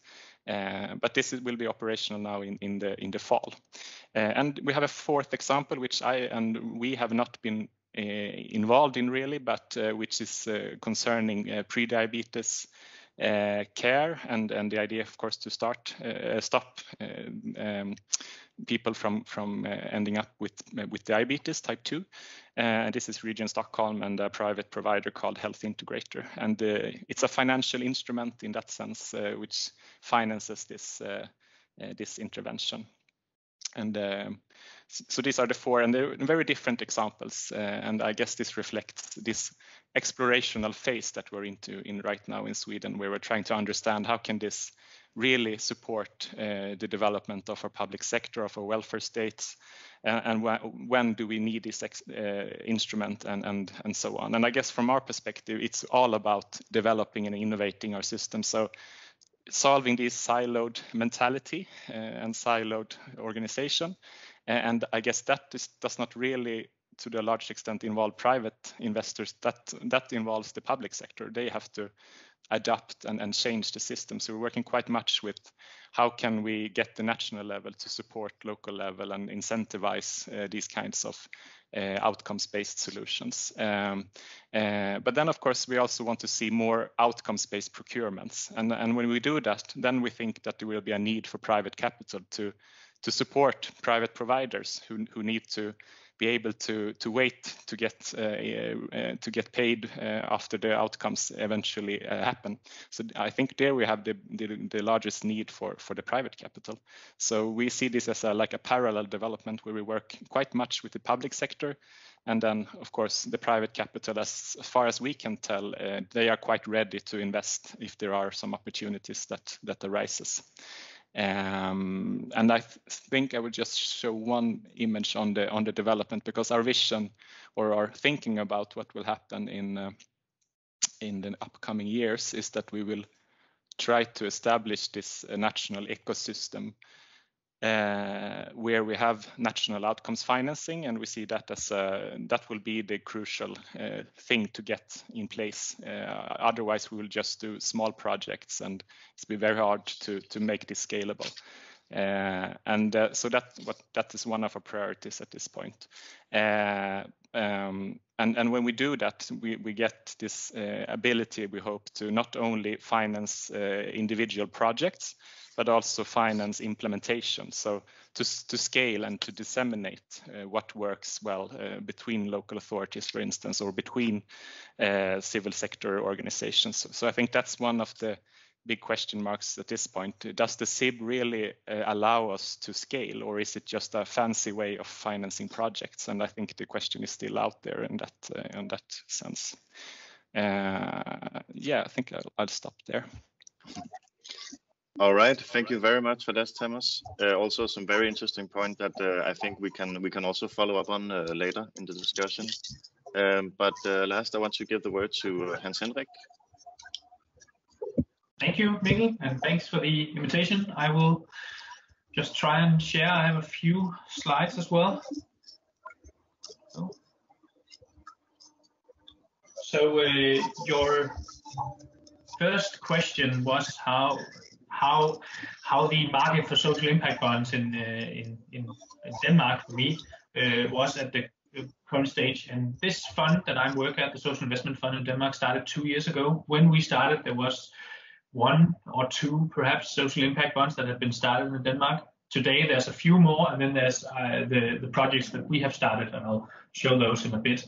But the main thing I want to say is I think compared to Sweden and Finland, we started a few years later, and that is also very clear now when looking at the projects that you have and you can report on in Sweden and Finland. And here in Denmark, we have one project that I know of that is finished and has been evaluated. And in most of the other projects and the ones that we have started in the last year or 2 haven't reached a point where we can evaluate them yet, unfortunately. But that time will come. But so firstly, I just wanted to touch on our role in Denmark. We are a public fund. We've been started by the Danish Parliament. We've been given an endowment by the Danish Parliament to invest in and develop a market for social impact bonds and social impact investing in general in Denmark. And the purpose of that was obviously to push this development that the Danish politicians saw in Sweden and Finland, and to solve some of the many unsolved problems that there are in the Danish social area. And of course show that social impact bonds and social impact investing can be a benefit both to the end users of the social interventions and to the public sector in general, so lead to public sector savings or more efficient areas of intervention and so forth. So the first question that I wanted to just touch on here before I show how we hope it'll be in 5 years is why is there a public fund in Denmark? Why did they start a public fund instead of just allowing the private sector field to develop the market and earn the profits and get the returns? But I think the main point here is that in Denmark, and the number I like to use here is that in Denmark we spend about 60 billion kroners each year in the social area and social interventions and social services. That's excluding benefits from people who aren't employed and so forth. But so the point is that's a lot of money, and there's still a long list of issues that we haven't solved. And furthermore, most of the social sector and the social services are delivered and controlled by the municipalities in Denmark. And there's 98 municipalities. They are very varying in size and severity of these issues. Often the issues are specific. So if you go to a municipality in West Jutland, small municipality, they might not have a lot of homeless people, and that means it's a challenge for them to deliver the proper services and prioritize the money for these sort of interventions that this group of people might need. So we, as a public fund, work with them to enable them to buy outcomes contracts, buy social or participate in social impact bonds, and I think that's a role that will be hard to tackle for a private fund. So that was the first answer, and of course, as Thomas also touched upon, there's also the issue in Denmark, and I won't go into that now that much, but there's a big issue with the sort of silo thinking. So the municipality might prioritize or not prioritize investments that, because they aren't isolated, a good business case for them, but they might be for the public as a whole, or for the public's the state as a whole. So we work with the municipalities, and we work with the private investors, and of course also the welfare providers to enable and develop this market for social impact bonds. So we have, as we're speaking, there's not, as I just mentioned in the beginning, there's not a lot of social impact bonds that have been started in Denmark. We have a few. There's a few on this from other initiatives as well. But we're working with investors, and we see that there are some really interesting arguments for why, or a big interest among investors for why this is an important field and an interesting field in the coming years. And that's why I believe, and my answer to how the social impact bond field will look like in 5 years in Denmark is that I think we will be able to attract quite a few investors, and hopefully we will be in a place where this is actually used as a tool by the municipalities. For the investors, I see that there are a few points that I just want to emphasize, which makes social impact bonds quite a bit different than other alternative investments, and which makes it interesting, I believe at least. And then also some reasons why we're not quite there yet, but hopefully we'll be in 5 years. Well, firstly, the risk and return of the social impact bond and of the investors' capital is mainly based on the actual success rates of the impact goals in the interventions. That means that as an investor, it's very easy to link your financial return directly to an impact return. And we see that when we're talking to investors as a very big argument for why this is really interesting. It gives a very powerful way to show your direct impact as an investor. Of course, that can't be alone. You also need a financial return.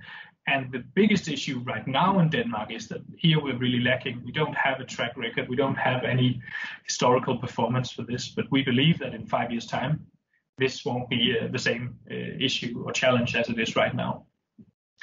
And lastly, one last bit I want to emphasize is that investments in social impact bonds, especially compared to other alternative investments, are usually on quite a short time scale. They might be 1, 2, or 3, or 5, or maybe even 7 years, but they could even be half a year.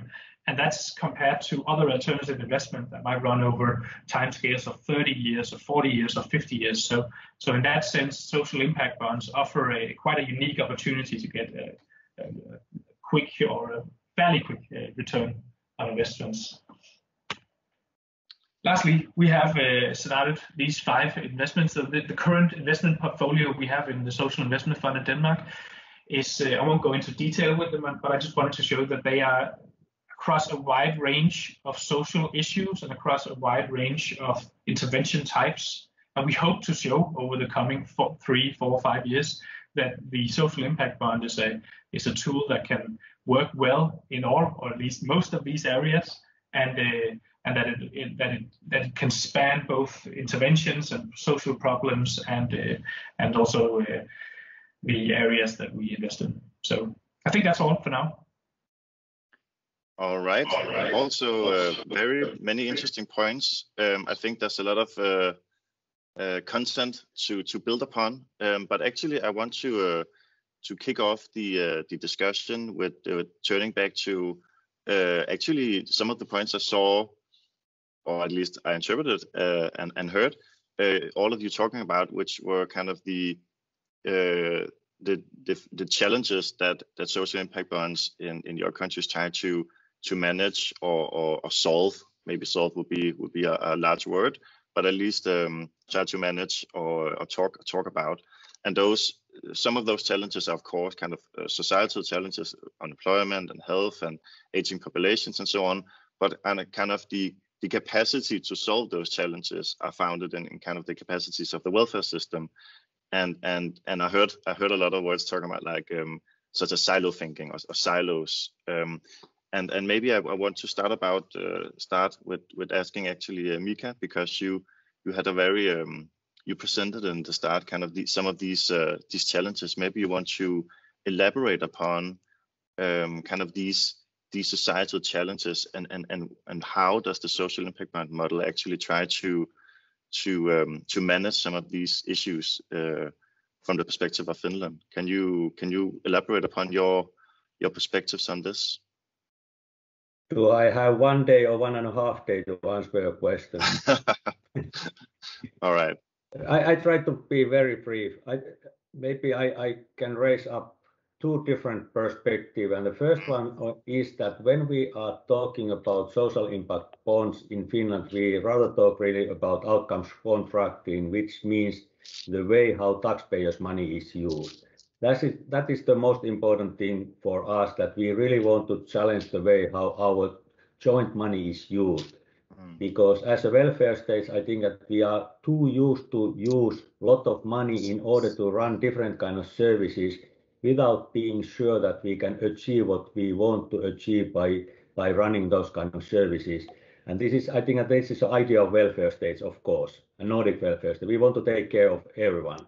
But at the same time, we are losing very much money. And I think that I want to answer to your question like this, that this is one way that we really want to challenge our politicians to decide that what we want to achieve as a society in terms of families' well-being or something else. And the other thing is that we have made that kind of already almost official decision that we do our best in order to avoid competition between social impact bond services and already existing services. And we are really looking after that kind of lack of doings. And as I mentioned very briefly, that from our perspective, the lack of doings is mostly from proactive and preventive actions. You know, our social and healthcare system is pretty well. Of course, we want to develop it further, but it's working quite well. You know, everybody can get that cure which is needed there. But we are talking about how to prevent type 2 diabetes. Thomas was mentioned that and that kind of things. But we are just talking and talking and talking. Even I'm a civil servant representing government. I'm saying that there's a lot of good-looking sentences our government program in terms of preventive actions. But what happens in practice? Nothing. This is my second last day in the government, so I can say it. But you know, but again, you know, now we have found that maybe the private capital can be the solution in order to make that kind of systemic change, that we are really focusing as a society to proactive and preventive actions. We are talking about economy of well-being because there's a correlation between well-being and economical growth. You know, I want to answer this and not go to very detailed information, that kind of things, but because we are thinking that we are talking about major things, how welfare states can work and should work in future. Wow, thank you very much for those points. So as I hear it, and you're most welcome to disagree, but as I interpret it, it seems like first of all that the social impact model, at least in Finland, is seen as a supplement to welfare systems and not as as something that changes the current system, but more adds on, but also works as kind of a catalyst for something that you have been talking about for quite a while, but kind of an instrument for translating talk into action almost regarding some complex welfare issues. Do you think that, Mika, again, do you think that social impact bonds are better at handling wicked problems, like complex problems in society, than current welfare systems are? Yes, I do, because I really believe in a outcomes-based approach, because the normal way is that we are running services and then we cross our fingers and hope that we can serve those people who need some kind of support.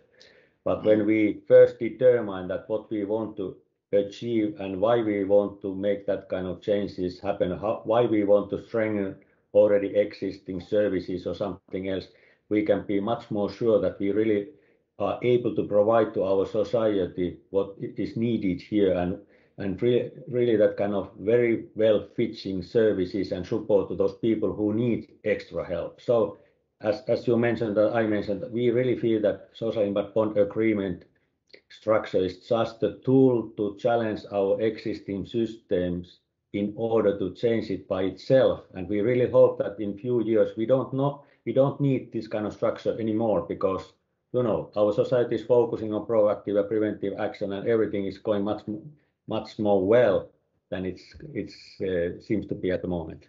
I'm a dreamer. I'm a nine-dreamer, I know. That's a very interesting point, that also the impact bond could be a kind of a temporary solution that kick off some kind of change. Do you, Hans-Henrik, you mentioned that you also saw a lot of potential in kind of short-term investments and so on. Does that kind of correlate with the idea of solving kind of complex welfare challenges? Can you solve a complex welfare challenge in 6 months, or how does that kind of, do you see the same perspectives, or do you see a different potential in Denmark? That's a really good question, Mikkel. And I think short answer is yes, I see the same potential, but no, we can't solve the complex problems in 6 months. But as Mika touched upon, maybe the social impact bonds can be a useful way to show the municipalities and the government how to buy the solutions that actually work, instead of the solutions that they, or some of them at least, that they buy today, where they don't know whether they work. So by buying them outcomes-based or through social impact bonds, they only pay for the results that they actually want to achieve. And if we can teach, I think, or at least get them to think about buying social intervention in this way in some areas, then we can actually solve some of the problems, of some of those complex problems, way better than we do today. And then I also think, and that's why I said 6 months and 1 year, that there's also a few areas, at least here in Denmark, where I've experienced problems that aren't complex, and where they just don't have the political will or the political or the capital, the financing to actually prioritize the solutions that work well on a short scale. And I believe that using social impact bonds to show that they actually pay for themselves, through savings, can allow the municipalities to actually prioritize these types of interventions that are on the shorter scale. One example is more prioritized interventions towards people who are on sick leave from their job with stress or mental illnesses, where we know that there are some interventions that work, but most of the municipalities in Denmark offer interventions, either offer interventions that they don't know whether work, and most of them probably don't, or offer interventions towards these types of stress disease or mental illnesses that they don't even have any sort of documentation for, or thirdly, they don't offer any type of intervention at all. And this is despite the fact that we do have some types that actually do work well and that we know work. Yeah, I hope that was answered. All right. So it seems like there's actually different purposes with how you approach the social impact bond method, so to say. One thing is actually acknowledging that there are kind of low-hanging fruits, so to say, in the welfare system, and the social impact bond can kind of grab these challenges. But there's also the idea of kind of talking about some more systemic issues and the capacities for the welfare system to kind of approach these issues. Thomas, what's your angle on this? Do you see the impact bonds in Sweden as kind of oriented towards innovation and new solutions handling complex issues, or more in the sense of kind of talking about the most maybe short-term potential and the low-hanging fruits, and kind of the way in which municipalities can also understand that there actually is some really easy issues, so to say, to tackle? Yes, I think I can say yes on both because it's it also depends a bit on what you mean with innovation. So, for instance, it's not necessarily that the intervention by itself is so much of an intervention, but there can be other implementation barriers, such as the silos that we have been talking about. And I would say that it's innovative if we can cross these silos, if we can find a solution that is actually scalable. And we can change the culture to some extent, how we think about outcomes and so on. So actually, I think we are addressing all of these issues, which makes it a bit hard to disentangle sometimes. What is it really that we are talking about when we talk about social outcomes contracts or social impact bonds? And for me, I mean, I'm quite agnostic on who is the best provider, if it's a private or public. I just recognize that at least in Sweden for now, the public sector is a large provider, and the appetite for privatizing at this point is not really large, even though Sweden, as you may know, have experimented quite much with privatizations in education and healthcare and so on.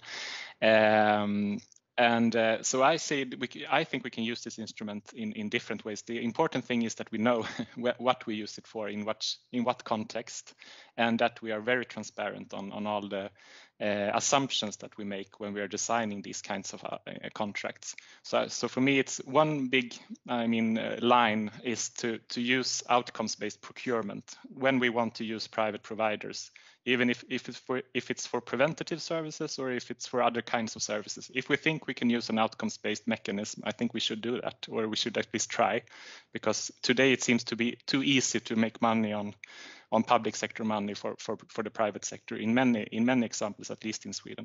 And the other one is driving internal change within the public sector. So doing, as we have been talking about, the silos between the departments, between the levels, and just establishing a bit more outcomes-focused culture. As Mika said, I'm also optimistic. I think the public sector can be outcomes-focused. It's very hard for me to understand why it should be impossible. But of course, we don't have the easy KPIs that you have in the private sector. It's not about selling phones or something like that. It's about delivering welfare services, and we have to put that in focus and find ways to make that the primary outcome for everyone who's working in the public sector. And I mean, we don't know exactly how to do that, but I think we have some answers, at least from these kinds of examples. All right. Thank you so much. Just one word, implementation strategy. That's sometimes how we frame this. The social outcomes contract is an implementation strategy. It's not a financial instrument. It's not, so that can be one way to think about it. All right. And by the way, Mika and Hans Henrik, if you're also welcome just to raise your hand if like you have any impulse comments. Oh, that you did have. So Hans Henrik, what do you want to say? Yes, I just wanted to say I agree completely with Thomas that I think what we can do with social impact bonds is not change the types of interventions that exist, or the financing necessarily, or the amount of financing that exists for social interventions in Denmark. But with what we can change, and what I do believe we can solve, is we can change the way that the buyers of the social interventions, that is the municipalities in Denmark, approach their buying social interventions and social services, which is very much today, as both Thomas and Mika said, based upon buying something and then hoping that it works. And a few times they evaluate it, but most of it is not in any way evaluated, or they even have any sort of documentation for whether it actually works. You also had a comment, Mika? Yes, I think that Thomas and Hans already touched this, but I want to remind us that I think that it's important for us to isolate two different things, that what is needed in terms of our society's needs? What kind of new interventions or approaches are needed to support those people, for example, who need some extra support? That means that there have to be that kind of multi-players coalition in terms of service delivering and everything, which is very different from the that kind of a public sector normal way to have one office to serve people. We really need that kind of combination of different kind of service delivers, as Tomas mentioned, and that is the first thing, that we really have to understand and how we can give a good answer to those needs which we have in our society. And then the other thing is that what is the best way to give funding to those interventions? And as we have mentioned, that we believe that outcomes-based funding is the best way, because that makes sure that we really achieve what we want to achieve, and taxpayers' money is used only if we achieve that, and that private investors can then bear the financial risk. But if we are talking about the agreement structure and the intervention together without understanding these different aspects, I think that we are not able to really to be sure that if we can find the best possible solution, and we really talk about the issue itself. All right. A lot of interesting points here. I was thinking to before, Tomas, you mentioned an interesting strategy, maybe you could call it, when you work with social impact bonds or social outcome contracts, it's called in Sweden, and you call it like forced collaboration between service providers. And can you maybe elaborate upon what you mean by that? Because as I understand and as I've heard, there's always been dilemmas and issues related to how to kind of configure effective collaborations between stakeholders when we talk about impact bonds. So maybe you have some experiences from this phenomenon. Well, I guess we're constantly learning and trying to evolve our models and so on. But yes, I think that's a really interesting aspect of this, because I don't know if from your context, but at least here we talk a lot about collaboration, and we're sitting around the table and discussing issues, and everyone agrees that this is something important that we should address, and then not so much happens, just as Mika also pointed out. And I think one of the answers is because it's quite hard to actually collaborate. It's you have different incentives, you have different motives, and I guess social outcomes contracting is one opportunity to try to put these on the table and try to make the best use of each stakeholder's incentives. And that no matter whether it's a public sector or civil society or private enterprises or investors, I guess everyone has their different motives and incentives, and we're trying to use that and acknowledge it and then force it into the contract so that it hopefully aligns towards this common outcomes framework that we are trying to work towards. But I mean, that's easier said than done, of course. But I think we have, at least from our experience with the occupational health, it's quite obvious that the traditional procurement from a local authority to provider is a very static procurement, and they don't have a relationship. They just outsource the services, and then they expect something to be delivered, but they are not really interested in what and how, and they just pay the bills. And as long as that's okay and you don't go over the budget and so on, it's okay. But here we forced collaboration, so we make the partners sit around the table and it becomes a bit more edgier, the discussion, when you see that this could be more effective. We could work harder here to achieve the outcomes. Why are not using the service? Why are some people why are some teachers refusing to call the occupational health support and so on? So we get a bit more nuanced, I would say, but also tougher discussions. And I think, yeah, that's one interesting aspect of this. And it also, I guess, points to why I call this an implementation strategy, because all these are actually implementation issues. That it's one thing to say that you do a service, it's another thing to actually do the service and actually work structurally with this. So, yeah. All right, Henrik, I can see that you raised your hand. Yes, I just want to say, and I think this is where the private sector capital or the private sector investor thinking is really a big benefit of the social impact bonds, because by using private investors or investors that act as if they need to guard their money, right? We bring in this framework for actually measuring performance, and even though it's the public procurement of social services and traditionally, as Thomas said, is very static, and by forcing them to actually be able to measure the outcomes, then we bring in this element from a normal market, which I think would be a big benefit to the social area as well. And that doesn't mean that we need to privatize the whole field of service providers. It doesn't actually necessarily entail that, but we need that thinking and that framework of thinking that doesn't exist today in the social area. Yeah.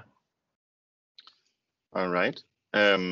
Speaking of stakeholder collaborations and also maybe the implementation side of the impact bond phenomenon. I come from Denmark myself, so of course I've talked to some social impact bond projects, and at least for me, I've experienced that we see a strategy in Denmark where often you see the service providers pushing for impact bonds, and you also see an interest among the social investment fund and also the social capital fund. So that's basically two impact investors kind of also pushing for the agenda, and the municipalities. Some of them are very interested, and some are reluctant to participate.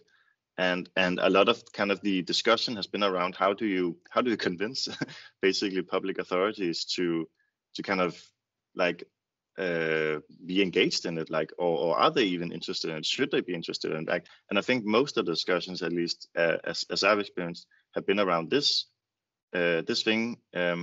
So I want to start, Hans Henrik, just ask about, do you see the same challenge? And if so, like how do you see it, this dilemma, if there is a dilemma at all?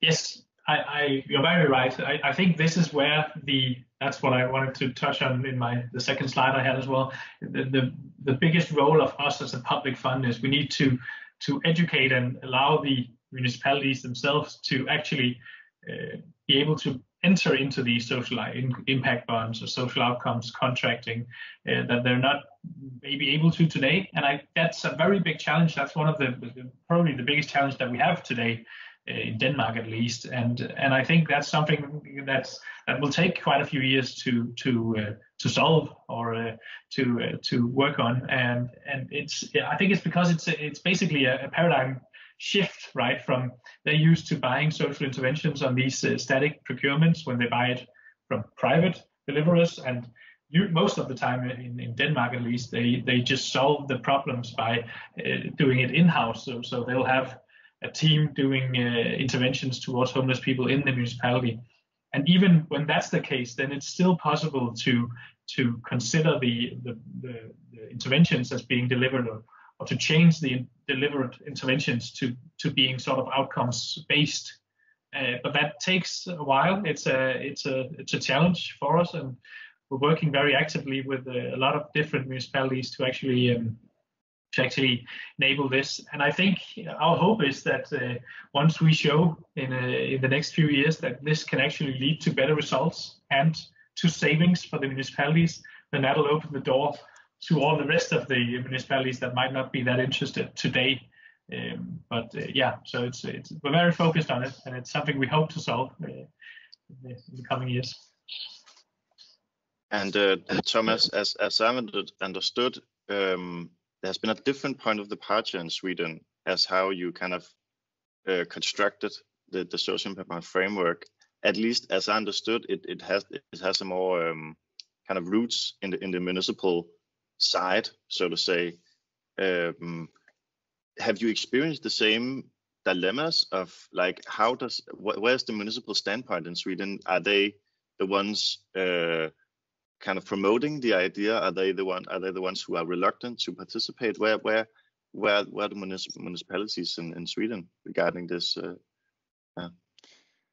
Yeah, I think it's a bit, as you said, from Denmark, it's a mixed landscape. So there is some large interest for from a few actors. We have 290 local authorities in Sweden, and I would say 280 of them are not really interested in this at this point. Maybe they're interested, but it's not that they're actively seeking to end up with these kinds of solutions.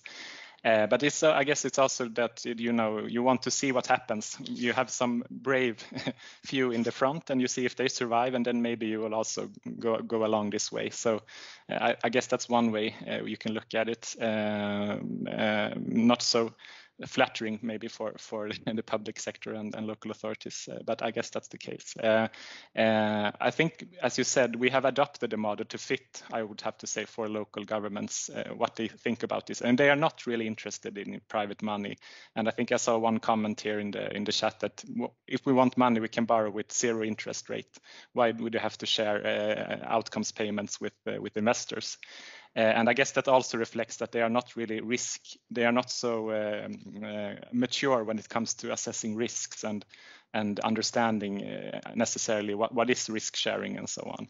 And they, of course, they also think this is quite complicated with these kinds of setups. But there is a general interest in procuring for outcomes. So I think everyone agrees that it's a good idea in principle to do that. And I also think there is a large interest in finding these ways of bridging silos between national level, regional level, and local authority level. So we are trying to push a bit in that direction, and then we will have the leaders, the ones who are really actively engaging with social outcomes contract. They will be the front runners, and we will try to push the system on these other aspects more than emphasizing the private collaborations and so on. So I guess that's a bit of our strategy at this point. All right. So it seems like the phenomenon is still kind of a pre-diffusion stage, an early diffusion stage, so to say. All right. I want to discuss a last sub-theme, which is kind of we already touched upon it, but kind of the funding investment perspective. And I want to kick off with a very interesting thing that you mentioned, Mika, about the ambition of a fund of funds, and did you say 1 billion euro? That was the ambition? Yes. Before I answer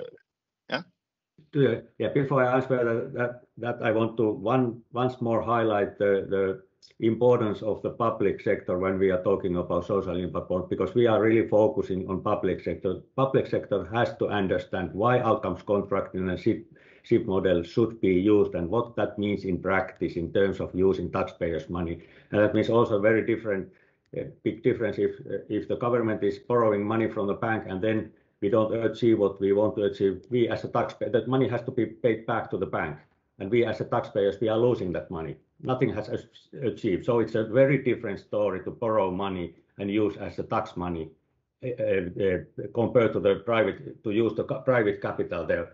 And then what I was telling, that we really have an initiative inside our government at the moment in order to establish outcomes contracting instrument, 100 million euros instrument, which could be a joint instrument between local authorities and government in order to use outcomes contracting. And then there's that decided procedure, and our center is helping those ministries doing. And there's already that kind of that opposite private fund of impact investing fund of fund in the private sector, because the FIM, the very big asset management company in Finland, who is running our social impact bonds until now, has got the permission from the, the financial market authority, or that they can start to marketing that kind of fund, impact investing fund of fund. And there's already that kind of private fund of fund, and that is waiting for the government's decision in order to establish the 100 million euros outcomes instrument. And we really hope to be able to establish this kind of market even this year. Okay, very interesting. So maybe we start with Hans Henrik. Like, where do you see the involvement of impact investors and impact investor, kind of the pool of investments, like have in the diffusion and the development of impact bonds in Denmark? Do you see this as a necessity? Do you see like, yeah?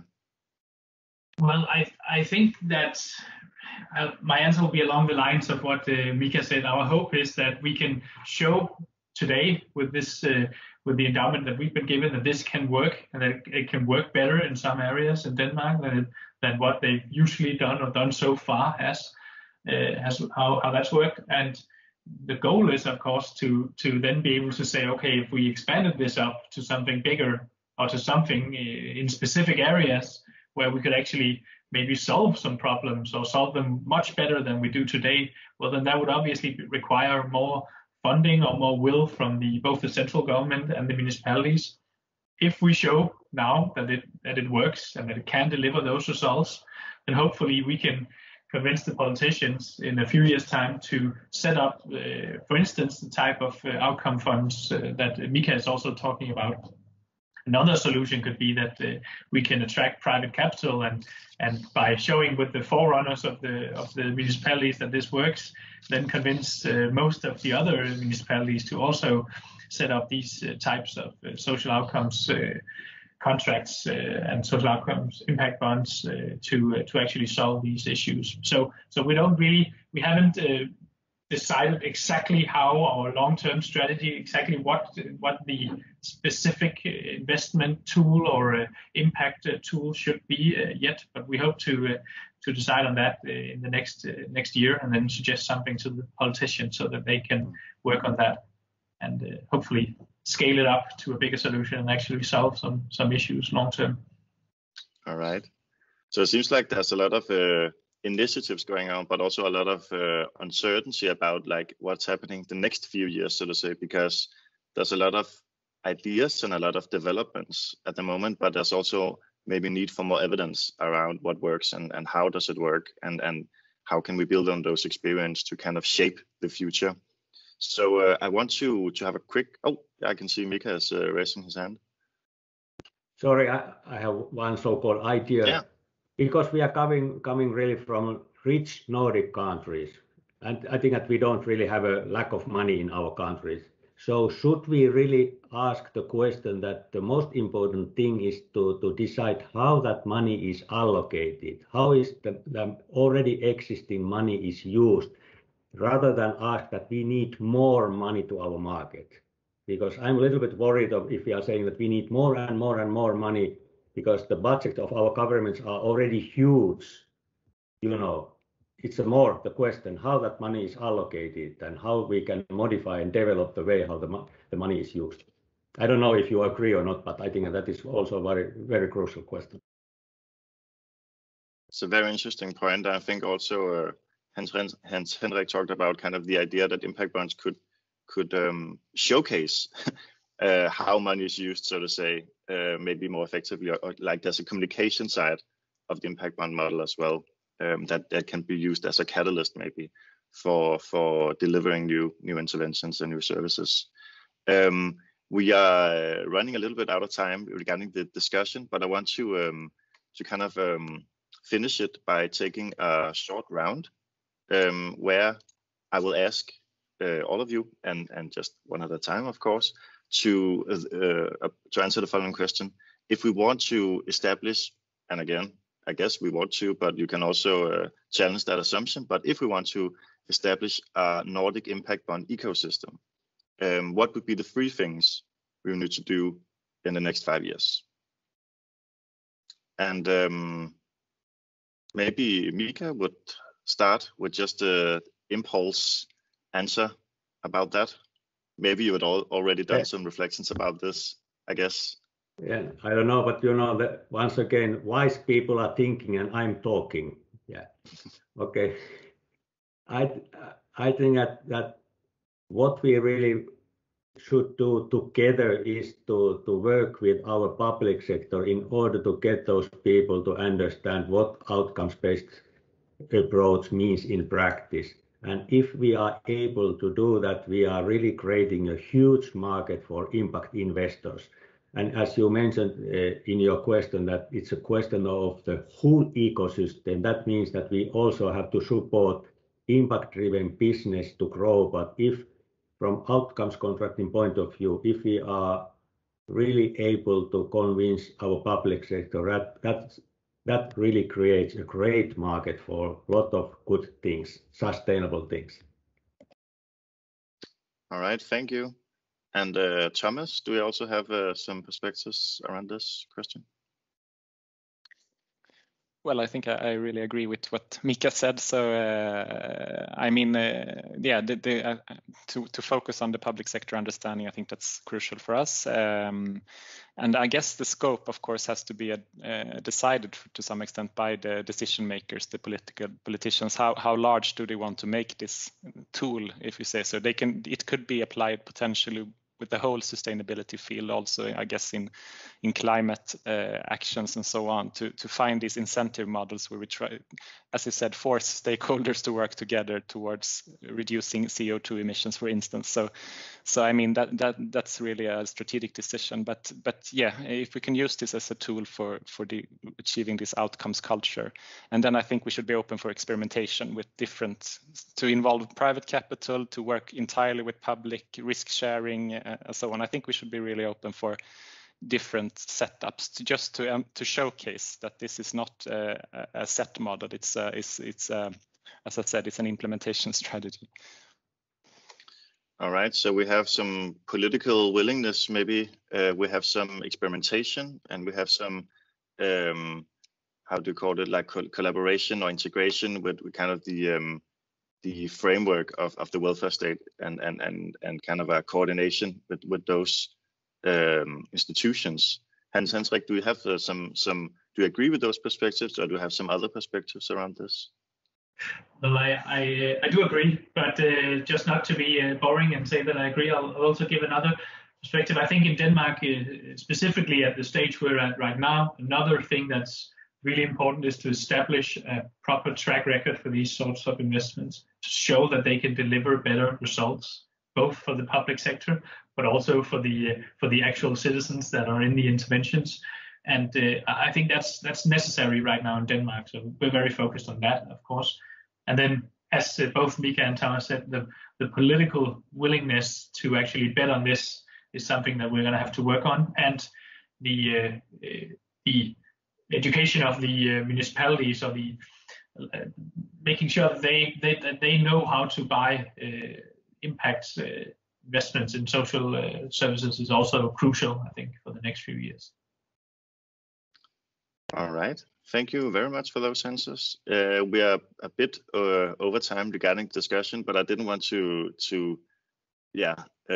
narrow it down, because I think some of these points are like extremely valuable, and I think we could continue for a couple of hours if we really wanted to. But I also want to give space for kind of questions, comments from the audience. I have tried to follow the comments or questions, but I know that Ferran has also maybe organized some of these perspectives. So I want to give the word to Ferran now, who's maybe has some comments or perspectives regarding the chat, or maybe we could also kind of give the place to the participants that can raise their hand if they have some questions for the speakers as well. Yeah, I mean, to get the conversation going, I think that Marie raised a very interesting point in the chat, asking if you could reflect on the time horizon, because on Mika's slide, there seems to be like investments are around 10 or 12-year investments, but then Hans mentioned that investments are down to half a year, 1 year, 2 years. So can you reflect a little bit on the time horizon of social impact bonds? Are they really long-term, short-term, both? Maybe start with Hans here. Yes, I'll gladly do that. And I think I touched a bit upon it earlier as well, where you asked the question, Mikkel, if it makes sense to say that you can solve complex problems in a short time horizon. And I think the obvious answer is no, it doesn't make sense. The question is really, where does social impact bonds work well? And we've seen quite a few examples where they work quite well in short time horizons. It's often easier to solve problems. And then the obvious question is obviously, well, why haven't they already solved them if it only takes a year or half a year to solve them? And to be honest, I don't have the answer for that question. I'm not quite sure. I think some of it is sort of a lack of prioritization often in the municipalities, not because they're lacking specifically funds, but because they're lacking the will to prioritize this area over all the other areas that they also want to prioritize. And in Denmark, we also have, and I would think it's the same in Sweden or Finland, but there's this wide range of social issues that the municipalities in Denmark are required by law to solve or at least offer interventions to. And then there's a wide range of other social issues that they're not required by law to actually offer services to or solutions to their citizens. So often, as you can probably guess, those areas will be prioritized less. But that doesn't mean that there aren't good business cases or good investments, or both for the public money and for the investors, and especially for the citizens. So in some of those areas, we've seen at least that there are actually examples of pretty low-hanging fruit, I guess you could call it, simple solutions that can save money and lead to better outcomes for the citizens. But the complex issues, of course, they can't be solved. And that won't be a timescale of 2 years or 1 year. Yeah. Mika, please go ahead. Yes, we have an idea that to be sure that those changes you make happen are really permanent and sustainable, you need at least from 4 to 6 years. And that is our, let's say, quite strong principle when we are planning these SIB projects. And the other thing is also that we want to be those projects more than 4 years in order to teach our politicians that the election period is not enough. Very interesting. Thank you, Matt, for your answers. Now, I also saw a comment that caught my eye. It comes from Fiona. She mentions that I hear the argument for unlocking private capital, but when it is stated that they are bearing the majority of the risk, that they are getting late payments, etc., and also that these SIBs are cumbersome instruments to set up, then it becomes very unattractive to investors, as well as the public perception that this is the privatization of by stealth. What are your thoughts about this? For example, let's start with Thomas. Yes. I think it's all goes down also to some techniques here. So and transparency, as I was talking about before. But I mean, there could be instances where the risk sharing is not really risk sharing, where you know that you will achieve the outcomes, and then of course you can really question why should we pay investors for something that we already know will happen. And then it gets very expensive, and then we can really compare with the loan, as Mika and we had a discussion about that. How can we look at this compared to loan? So I guess the important thing here is if we want to involve investors, if we want to have risk sharing, we have to make sure that it's really risk sharing and nothing other. And I think, of course, there's a risk for that because investors will be rent seeking typically. And we as a public sector or as experts in this field have to make sure that if we say it's risk sharing, it really has to be risk sharing. So I guess that's one important point. And I will not go into whether all our examples are risk sharing or not. That's for the beholder, if you say so. But I mean, we should be transparent, and we should make sure it's as good as we can to make sure it's good. It's a good setup between stakeholders and a real outcomes contract. Great. Any thoughts about these, Hans? It's a question we often get as well when we talk to municipalities. I don't think I have a great answer, but the main point is often, well, if they invested in it themselves, they can do that. They're free to do that. They do that oftentimes, and they've often set up their own investment funds in the specific municipalities. But my follow-up question is usually, well, are you sure you're actually measuring the impact of the investments? Do you actually know what you're achieving? And usually the answer to that, at least I've experienced, is, well, sometimes or maybe not. So I think, at least in that sense, if we can allow and I absolutely agree with Thomas. The main point is there has to be some actual risk sharing for it to make sense. But if there is that, then this still provides something for them that they won't do on their own. That if they invest themselves, then they'll say, well, we invested in this, but in reality, they maybe just spent some money on it. I hope that makes sense. Yeah, absolutely. Thank you very much for your answer, Hans. Mika, any thoughts about this as well? A lot of thoughts, but nothing to add to Thomas and Hans' perfect answers. Great. Also, and this is also, I guess, related with the time horizon or time scale of social impact bonds. Laura mentioned in the chat that maybe some investors are not picking up on SIBs because of the time scale, because the investment period is shorter than the 10-year fund cycle. So the question that she puts in the chat is, how can we get more investors to consider social impact bonds? And I think that's a very interesting question. How can we do that? Thomas? Well, I think it's one question is about scale and volumes and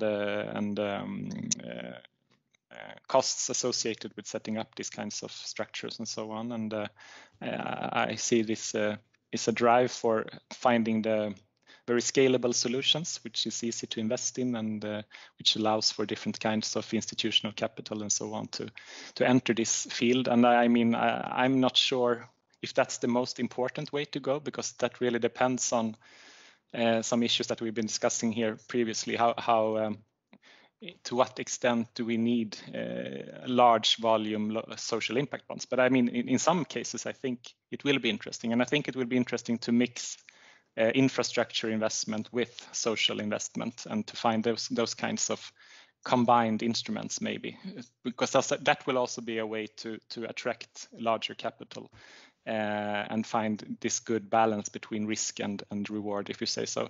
So that's one thing that we have been looking into before, and that I think will come back again when we have come a bit further in this development. Because it's also, as you know, there's a great push to combine city planning with social sustainability and to integrate all these perspectives. And I think in that sense, you could really use these kinds of blended capital structures and so on to find interesting models. So.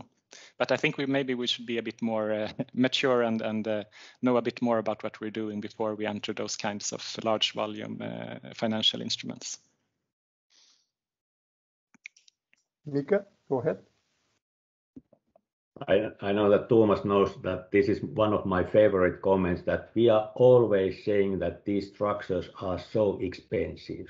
And then I ask, compared to what? If we think that our society is losing our taxpayers' money, millions or maybe billions per year because doing not the exact right things without achieving any outcomes, that is expensive. It's not expensive if we are using a couple of tens of thousands of euros in order to establish a new kind of structure, in order to be proactive and preventive in terms of some problems in our society. So I know that comment coming from the investors' side, but I think that we really should quit to say that this is expensive. If we are developing something, we need extra money, upfront money, in order to do that things. Companies are doing that all the time. It's not expensive for them. That is investments for future. That is my comment. Hans, any final thoughts? Yeah, that's a great comment, Mika, and I agree wholeheartedly. That's why we're here. But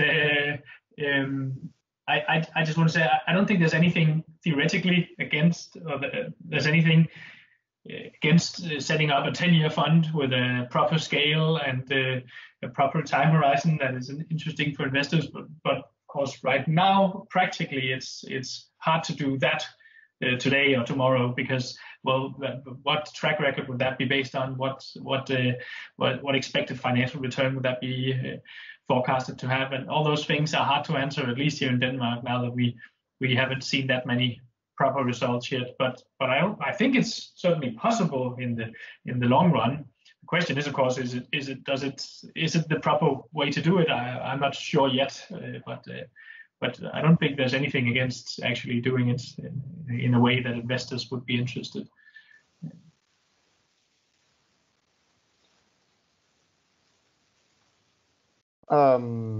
Okay, yeah, it seems that maybe I misread Laura's comment, but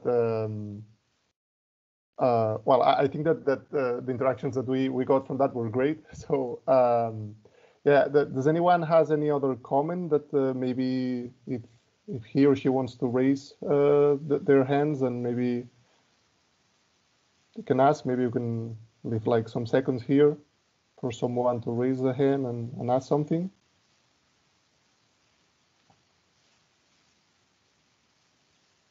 No, oh, hey, here, yeah, please unmute yourself, Mary. And yep, Mary Jean Vera here in Switzerland. I have a question about pension funds. Maybe you spoke already about that, but the integration of investment from pension funds and community projects together with impact investment funds, and what have you got experience on that, and what do you think are the nice models that actually could work to combine pension fund money with community money, or yeah, public money from the communities, even maybe people's money from, you know, the individuals' own investments to like whatever project is chosen.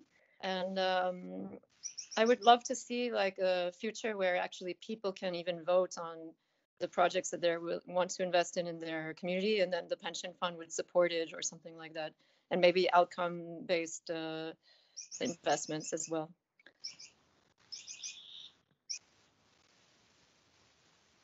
Well, I can just have a quick comment, and I spoke a bit about this blended finance, and I think that could be one approach to attract pension funds, because of course it can be, if we have this real risk sharing as we've been talking about, then it can be a bit too risky maybe for pension funds to go into if you say clean social impact bonds projects, but I'm not talking about scale and so on. So, but as you mentioned, a very interesting idea with this community-based approach, and we are exploring place-based investment platforms at this point, so working in socially challenged areas and trying to set up some kind of social investment platform to support good coordinated interventions that are really connected to the local needs and aligned with the people who are living there and not coming from, you know, experts from another place and so on. So and I think maybe in that context it could be interesting to explore the kind of structure that you're mentioning. So, but I guess this is also quite far away from our current reality, at least, but an interesting point.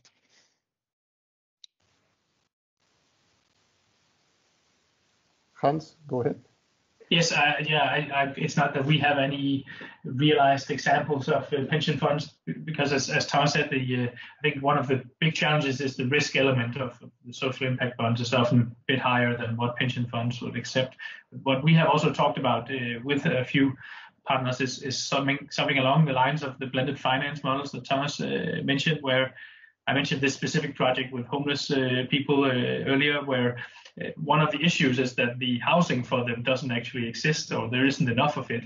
And that's a part of a social impact model where you could easily imagine a pension fund stepping in, financing the actual physical buildings that are needed to deliver the social interventions. And in that way, I can see for myself, at least, that we end up in a place where pension funds can participate in some way or form.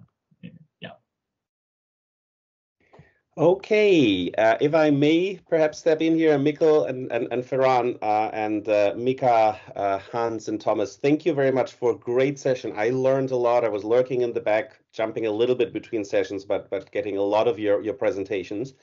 And kind of like from my point of view, interesting that you have reconfirmed a gut feeling that I have had about social impact bonds, is that it probably is a public financing tool more than a private financing tool. I've always kind of like worried that clever private investors will use this to expropriate value from the welfare state rather than create to it. And it seems that kind of like came up in the session. I don't think I don't want to generalize too much, but I found that really interesting, and I think that will be forward-looking as a research theme, be really relevant, and kind of like I'm hoping lots of people are gonna look into that. For the session now, what I would suggest is I will now, if you're okay with that, hit the randomizer function, which means you're going to be put into groups, smaller groups. The idea here is like at a normal conference where you get up at the end of the session and you turn to the person on the right and on the left and introduce yourselves and talk about what you liked about the session or other stuff, right? By the way, in Denmark, the moon is in front of the sun, so you can also talk about that. Not completely, but a little bit. It's covering it a little bit, so it's dimming at the moment. So just have a little chat, and then actually you kind of like have a chance for a lunch break, which will be going until 1 o'clock. We also have set up a meeting for those people who want to even talk while they're having lunch, right? So if you want to take that lunch break after you leave this breakout room, you can join that other session, and we'll just have an open talking shop there for people who want to meet others and interact. For me, what leaves is to say thank you very much to the speakers, to the organizers today. This was very, very interesting. And I will now hit the break room function.